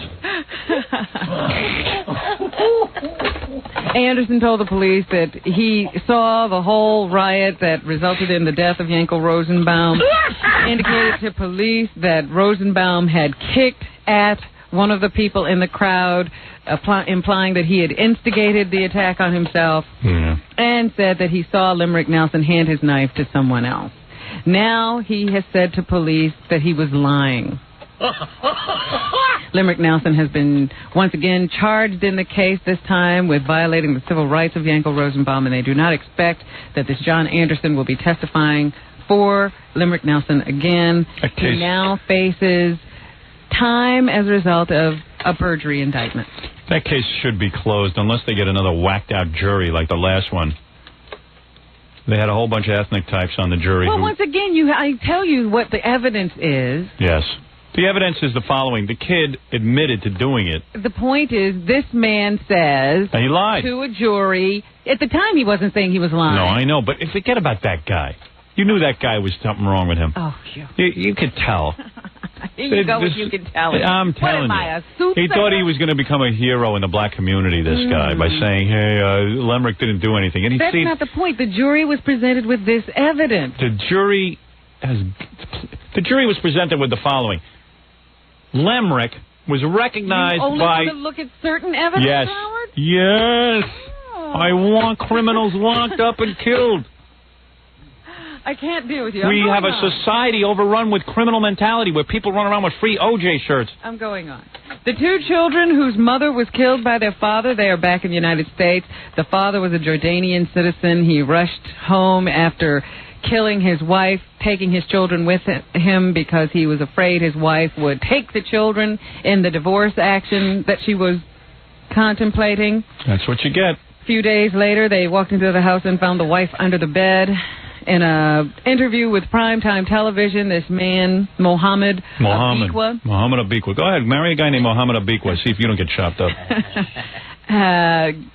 Told the Primetime Live interviewer that he did kill his wife. He has confessed. He will stand trial in Jordan for her strangulation. Oh, in Jordan. And you will have to pay us 2 plum trees because you have killed your woman. They have no respect for women. You know, these Arab countries have no respect for women. Zero respect. Unlike here. Let me tell you something. Women here should kiss their man's feet. Oh, Jesus. Over there, you could do anything you want. You know, in Brazil, you could kill your wife and it's okay. I saw it on 60 Minutes. Don't start patting yourself on the back. Keep bringing in all these different types into this country. You're going to see action like you never saw before. Can I finish the story? The children have been brought home. Wait till you see that trial in Jordan. The United States. Nothing's going to happen to that guy. And they still don't know that they're never going to see their mother again. They don't know that she's dead. They also don't know that Daddy has admitted to killing her. What's that guy's name? Mohammed Abikwa. Marry him and start the countdown. 10, 9, 8, 7, 6, 5, 4, 3, 2, 1, action. Listen, let me tell you something. You have too many. All right, I won't say anything. Forget it. I've said enough. You're right. I was going to tell you something, but I'm not going to tell it to you. Save it. I'm going to save it for Monday. The NAACP's executive board will be meeting this Saturday to consider the fate of Benjamin Chavez, its current leader, and what to do about him. He's come under attack lately for possible misuse of funds. Let's not say misuse. Nobody has determined whether he actually misused funds, but he did allocate a payment of $300,000 to a woman who had accused him of sexual harassment. I now see in the paper today that a second woman is about to come forward and accuse him of sexual harassment. This woman worked for his wife. Is he a black guy? Who, Benjamin Chavez? Yeah. Yes. And Chavez sounds like Spanish. Is he a black Spanish? Chavez would be Spanish, but Chavez is supposed to be black. I see. Never heard of that. Well, anyway, she accuses Dr. Chavez of making many advances. Many advances. And she is now asking for $100,000 in damages. This guy might be in the wrong organization. He should be in a Spanish organization, Chavez. A Whitman Township police officer is under arrest for allegedly taking a teenager to his home and spanking him 3 days after stopping him for a traffic violation.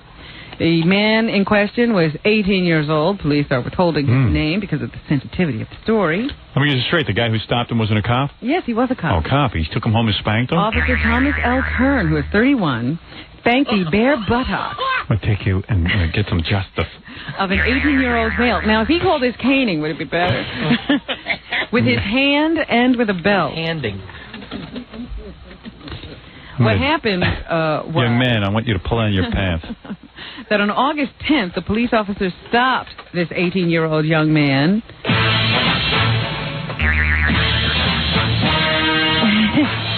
After he stopped him, he learned that the car was leased to a business owned by the boy's father and that the boy had no authorization to be driving the car.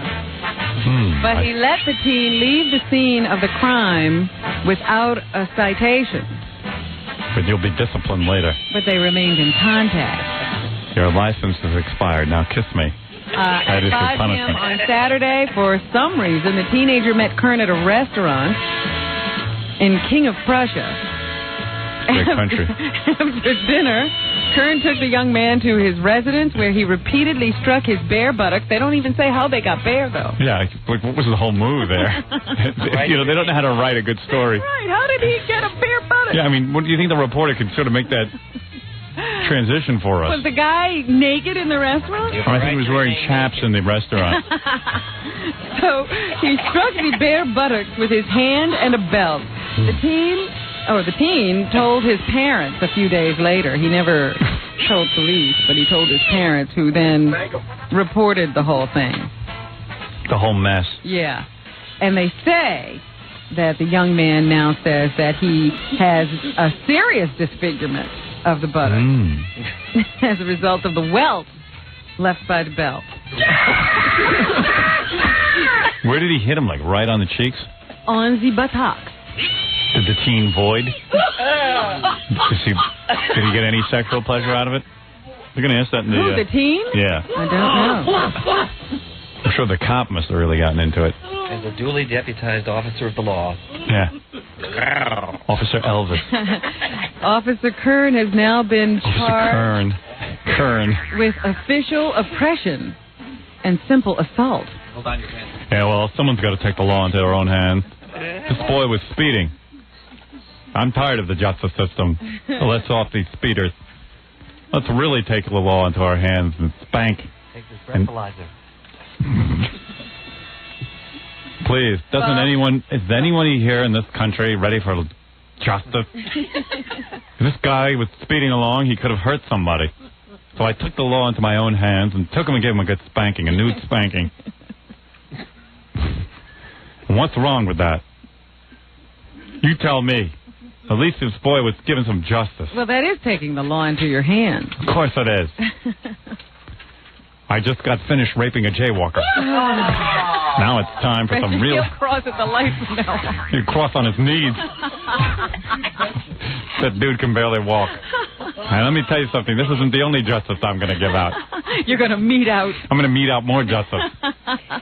Bobcat Goldthwait has struck a deal with prosecutors in Los Angeles as a result of that little fire he started on The Tonight Show a few weeks ago. Actually, it happened on June 23rd, that he pleaded innocent to charges of illegally setting a fire.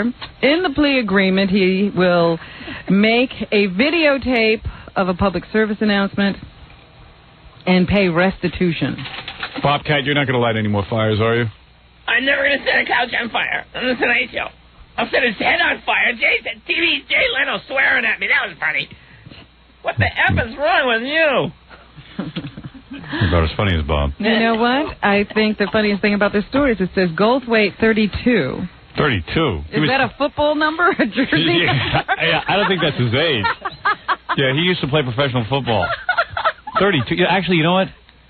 He was 32 10 years ago. Yeah, he's always been 32. I know he's well into his 40s. He was 30.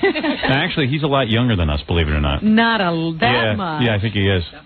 That might be right. Really? Yeah. Well, he looks terrible for his age. He's like, really? I know. I'm almost sure that age is correct, because if it is, he's been lying about it for like 10 years. No, I happen to know because Dee was really good friends with him. And he's a young guy. Dee? Well... 32? Dee's still 32 also. Yeah, he's going to be 33 this summer. No, because Dee used to tell me his age and stuff. Yeah. You sure? Well, Bob and Dee used to be really good friends when Dee was on top, and then Bob dumped him when Dee was, when Dee, what do you think? left Twisted Sister. Weather friend? Who, Bob? Yeah. Okay. He's a fair weather friend. So it's true. He left us until we got on the radio in Los Angeles. Yeah, he's a fair weather friend, but he's a funny guy, so we put up with it. We dig Bob. That's right, showbiz friendship. So you really think he's 32? In dog years. No, he's 32. Believe it or not, he's 32. I don't believe it. And because we look a lot better than he does. He's got to show me a driver's license or a birth certificate or something. I hear what you're saying. I think I can get you the proof next time he's on. Okay. What a newswoman. He wants proof. Yeah, I want proof. Is that his football jersey? That's great. It's like OJ, 28. Yeah, hey, Howard, this can't be his age. It's got to be his football jersey.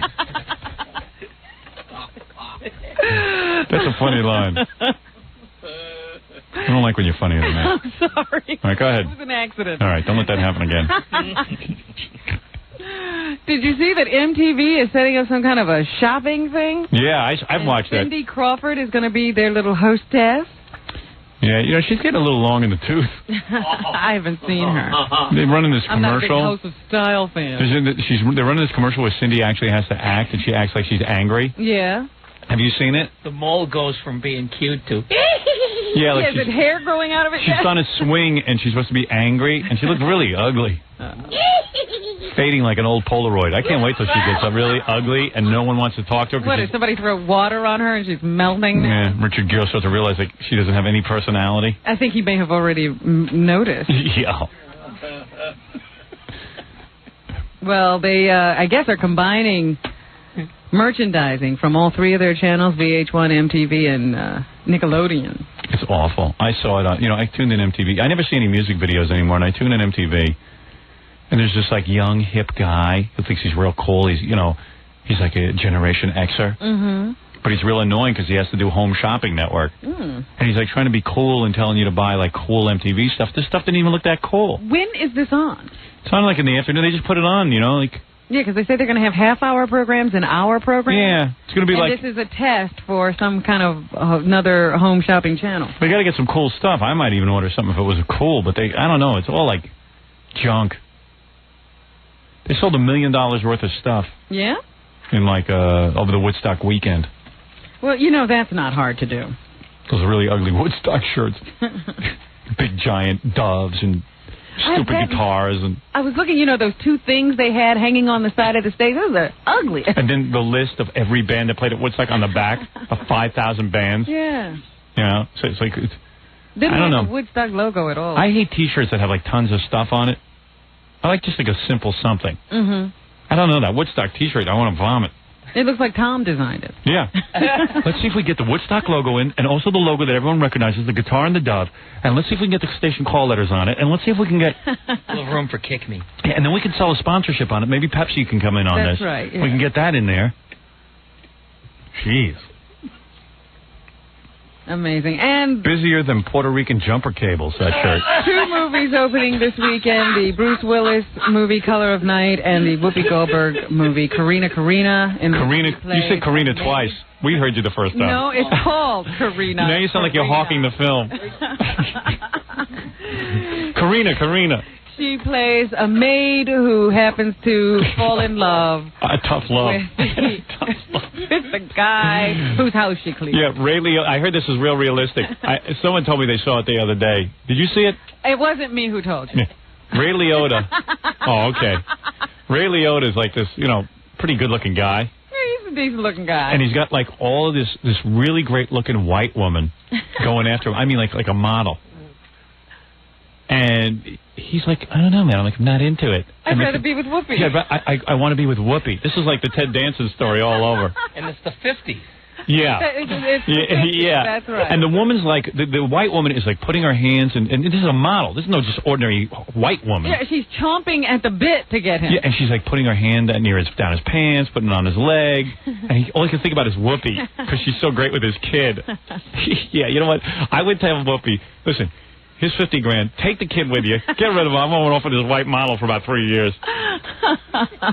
So does Ray have cataracts in the movie? Is that part of the plot? He's a blind man. Is he like Forrest Gump? It's real believable. It should do at least $10,000 at the box office. It's good, and the little girl is wonderful. It's a cute story, heartwarming. Yeah, I'll run out and see that. Much Ray Liotta. I liked it. I'm going to see it twice more. Much Ray Liotta, big dummy. Sit there with Whoopi. Oh, you're beautiful. Only in the movies.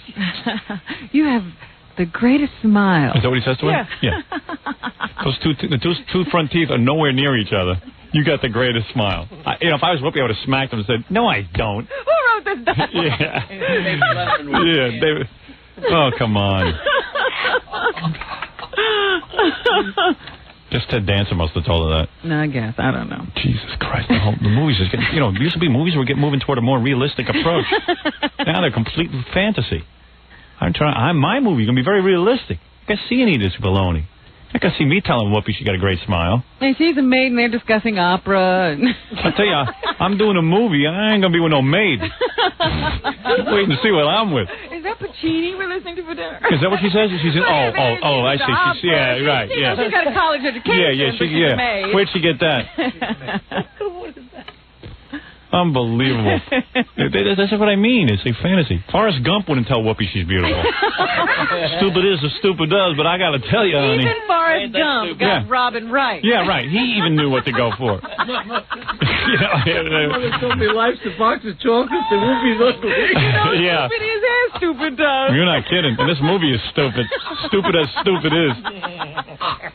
Hey, speaking of Forrest Gump, here is, let me show you quickly, Baba Booey Gump. No. Oh, Baba Booey Gump. I don't know what I did with it. I don't know whether you threw it out or not. I think Jackie stole it. Papa Booey. I don't have it.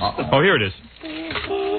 Papa Fooey Gump. He's sitting there on a bench, and he says, "I may not be a smart man, but I know what stupid is, and stupid is what I does." And there he is with his chocolate Whitman sampler, and there he is. Life is like a box of chocolates. And after that, I don't know why. Life was like a box of chocolates, and then I picked my nose. So that's what's happening, folks. Thanks, Robin. Have a good weekend, everybody. Remind you, 1-800-52-STERN still open for business barely. You can still get the poster and everything. And the videotape with all the backstage stuff from Newark. It's real good. You're going to love it. If you like this show and you like the way we handle our E-show, all sitting around talking, it's that kind of format, but we're watching the wild backstage stuff that happened in Newark that night that got us thrown out of Newark. 1-800-52-STERN. And speaking of things to buy, we have our own little shopping network here. We're like MTV. Jackie the Joke Man Marling, who was smart, he says, "Hey, listen, I'm getting some exposure here. Let me put out my own CD. Jackie's CD, 78 minutes of filthy jokes." Simple T-shirt, not a lot of writing on it. Yeah, there's a lot of people out in the hinterlands. Quality stuff. Can't get to my shows or can't afford it. Now, for $10, free shipping and handling, you can get my 20-page Jokeland catalog plus the CD. They could be with me, at least on tape. You get a mug, get a T-shirt. Yeah, and beer. 1-800-323-5464 is Jackie's number if you want to order that. Also, if you want to see Jackie live at Rascals Comedy Club, he's done some of his best work at Rascals. Next Thursday night, August 25th in West Orange, New Jersey. For information and raunchy jokes, call 516-922-WINE. And Fred Norris Band getting all kinds of critical acclaim. Downtime, Manhattan, Saturday, 8 p.m. Don't miss Boy Gary and the Gary Annette at Film and Music on Route 46 East in Little Falls, New Jersey tomorrow. I'll bet you a lot of people are going to show up to see the Gary Annette. Yes, I would hope. From 3 to 5 p.m., demonstrating Sony's mini disc and giving away prizes. Just call 201-256-1122. What is it? No, nothing. Oh, you wanted to just be here for your plug? I wanted to be here, For what? When you talked about the Gary Annette, you need to make fun of me. Don't miss Stuttering John's band appearing at Planet Cherry Hill in Cherry Hill, New Jersey tonight. And don't forget... Cherry Hill. Yeah, just read it. Don't forget to buy Stuttering John's great new CD, available at record stores everywhere. Hey, if you're planning a wedding or summer party, I've got a great idea. You're going to need a great DJ. Why not call Scott the Engineer's Rocket Entertainment? In the New York tri-state area, call 718-BAG-5040 or Scotto, he says. Music the way you like it. And hire me before I have my larynx removed. All right. Thank you, Scott. Thank you, everybody. And we'll see you on Monday. CD1. CD1, I'm going to play music? Why don't you play something wild for... Where's my Metallica? Where's all my groups? Well, John had a bunch of albums. Did he take them Where back? is my Porno for Pyros? Did he take them back? Even though I shouldn't play it. Because the guy never should have. Let's break the rules. Let's break the rules. Let's break format. I'm in the mood to go wild. I'm going to play We Go to Mihai. You're going to love this song. I love it. This guy's good. Perry Farrell, Porno for Pyros, talks about going to Mihai. I don't know what Mihai is. I've never been anywhere.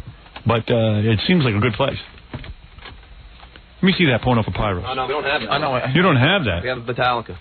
A Metallica? A Metallica. All right, I'll play a song of this. That Pantera song was they're good. for me. I'm going to play Sad But True. Oh, yeah? Great song. Very raucous. And like if you're like a guy in his 30s and you're listening and you're not into this kind of music, do what I do. Just keep it on loud, roll down the window, and girls will look at you, young girls. So try it out as an experiment. They think you're cool. It's all imaging. Life is about getting girls no matter what your age. Yeah, or no matter how tied down you are. Here you go. This will do it. Girls will think you're younger. This will shave 10 years off you like Bobcat. You'll be like Bobcat. Yeah, right. You'll be number 32. They performed this at Woodstock. Much to my happiness. Yeah, I can really shake my head to this. All right. But I'm not gonna. I might get whiplash. Tons of like dudes just standing around in mud. Yeah, doing that devil sign and banging into each other and breaking each other's necks. And this, this guy James, the lead singer, sounds like Satan. Hey, I'm your soul. I think this is about devil worship. Hey, I'm your soul. I never know what he's saying, but it sounds pretty evil. Hey, you try and figure it out. All right. This is that drummer. Well, check him out. Watch it.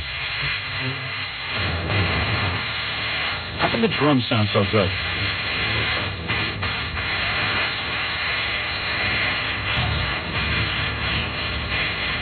See, that's like Satan.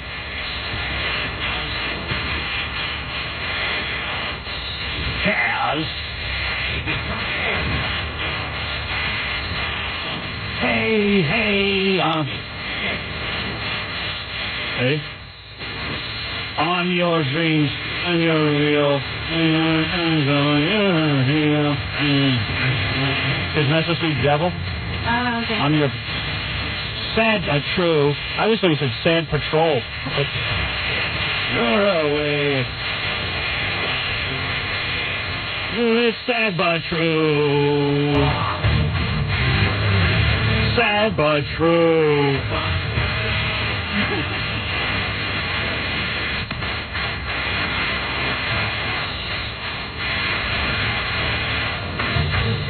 I might have to sing this. You're my mask, you're my cover, my shelter. You're my mask, you're the one who's blamed. Do my work, do my dirty work, scapegoat. See what I mean? I think it's about Satan or something? Yeah, I think it's about drugs. About drugs? I'm your dream, make you real. I'm your eyes when you must feel. I'm your pain when you can't feel. You know it's sad but true. I mean, eyes when you're away. You know it's sad but true. Sad but true. You can tell I've spent a lot of time with this record. Poor baby. I know, there's something really wrong with this. Want to hear a better song? Yeah, please. I find this very plodding. Really? Yes. No. Fred, you like this, I bet. It's a good song. It's a great song. It's not. Watch this. I love when they pause. And you think That's great. Yeah. So the music stops and gets good. That's good. I can sing every song on this record. That's the thickest thing. Sad but true. I could sing any of them. Which one do you want to hear me sing next? I don't even know. I'll do a little bit of every song on here. It sounds like a music lesson to me. Well, entertainment. Well, where you been? Better than MTV. You know this song, right? Yeah, I know. All right. Yeah, but everyone knows this. Hush, little baby, don't say a word. Papa's gonna buy you. Now I lay me down to sleep, pray the Lord my soul to keep. If I die before I wake, pray the Lord my soul to take. Right? You dig that? That's Satanism, right? Now that's Satanism. When you got, this is about Satan coming in and stealing you out of your bed when you're a little boy. This is man's music. This is for men. Women don't. This is you're into this? Yeah. Yeah, but when they're playing live, you can't get into it because you'll be raped in the front row. Big guys will just like kill you, chop you up in a bag, and throw you out of the concert. Throw you under the bed. Yeah, I've seen these guys. I'm a good voice today. Say it. Sorry. Count. 2, 1, 2, 3, 4. Say your prayers, little one. Don't forget my son, to include everyone. Tuck you in, warm within, keep you free from sin, till the Sandman he comes. Sleep with one eye open, gripping your pillow tight. Exit light. Enter night. Take my hand. Off to Never, Neverland. That's cool. Yeah, that's a cool song. It hurts singing like that. Really? Yeah, but you do it because it's... Because you sound pretty good. I was like, man, you could have been the lead singer. Yeah, but I rehearse every day. Not singing. Yeah, I rehearse every day with this. Do I sound all right on this? Yeah. Fred, why can't you write me a song like this? These guys write it pretty good. Maybe I should put out an album, Howard Stern interprets the works of Metallica. Well, they do it to the Carpenters and all. What do you want to hear next? Well, you're my guide through this album. All right, let me take you there. This is a little bit, this is a little mellower. I better rock. It's Friday. Yeah. Nothing Else Matters. Do you know that one? Let me hear a little bit of it. Hum a few bars. Oh, well, you want to hear the most raucous song on the album? Yeah, that's what I want to hear. All right, I will now perform Don't Tread on Me. All right. Okay. Your ass. Where I lay my head is home. Like it's like old biker music, you know. Right, it's like, it's a bunch of bums. Yeah. It's like I'm gonna kick your frigging ass if you tell me I can't roam. I'm gonna say what I want to say. If I want to pee on my lawn, I'll pee on my friggin' lawn. Oh yeah. You know what I mean? It's like I get done. I'm like, where's our general manager? I'm gonna kick Tom in the nuts. What is it? All the Metallica fanatics are calling up. Howard doesn't know what he's talking about, man. What? They, like Enter Sandman's about nightmares, and the other guy goes, Howard should only be playing stuff off a Master of Puppets. Hey, why don't they all suck my... See, that's what it makes you do. Yeah, right. Why don't you tell them to come down here? I'll kick every one of their asses in, collectively. Stupid bastards. See, you get all male on it. You get crazy. You want to go out and beat up someone. You want to just cut off your own penis with a knife. You know what I mean? You just get mad. Go get like 75 tattoos. I will tell you one thing it makes me do. If you're driving, it makes you go really fast. Yeah, I know. It's really They shouldn't allow it to be played in the car. Yeah, it's against the law. Because you get all angry that you're only going 50 miles an hour. You have to speed. Yeah, you do. Drive the limit. I know. It works. You drive like a caveman. Yeah, right. I'm angry. I'm going to beat this car to the light.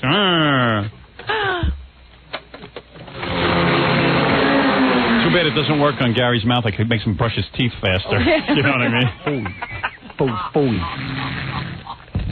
All right, let's go out with a good one. All right, what is it going to be? I'll do Don't Tread on Me. That's like the fastest kick-ass song on the album.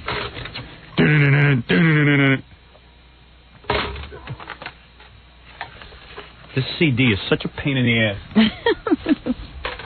And, and I'm going blind, so I can't see anything. Settle the score.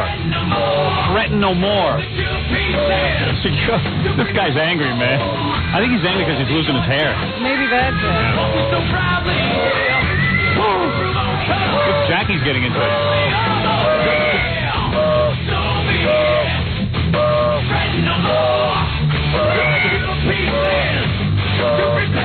Look at the girl next to you and start smashing your head into the window and then cut your hand and bleed out the window. She'll think you're cool. Let the blood drip onto the ground. Kill! Look at Jackie's even angry. Kill! Die! Jackie, the song's over. The old hippie. He's not into Jackie's no longer into pot anymore. He's just into, like, speed. I'm pissed off! Kill! Die! Kill all the other comics, Jackie. Kill! No. So be it. Settle the score. Sad but true. Don't tread on me. Don't tread on me. Die! Kill!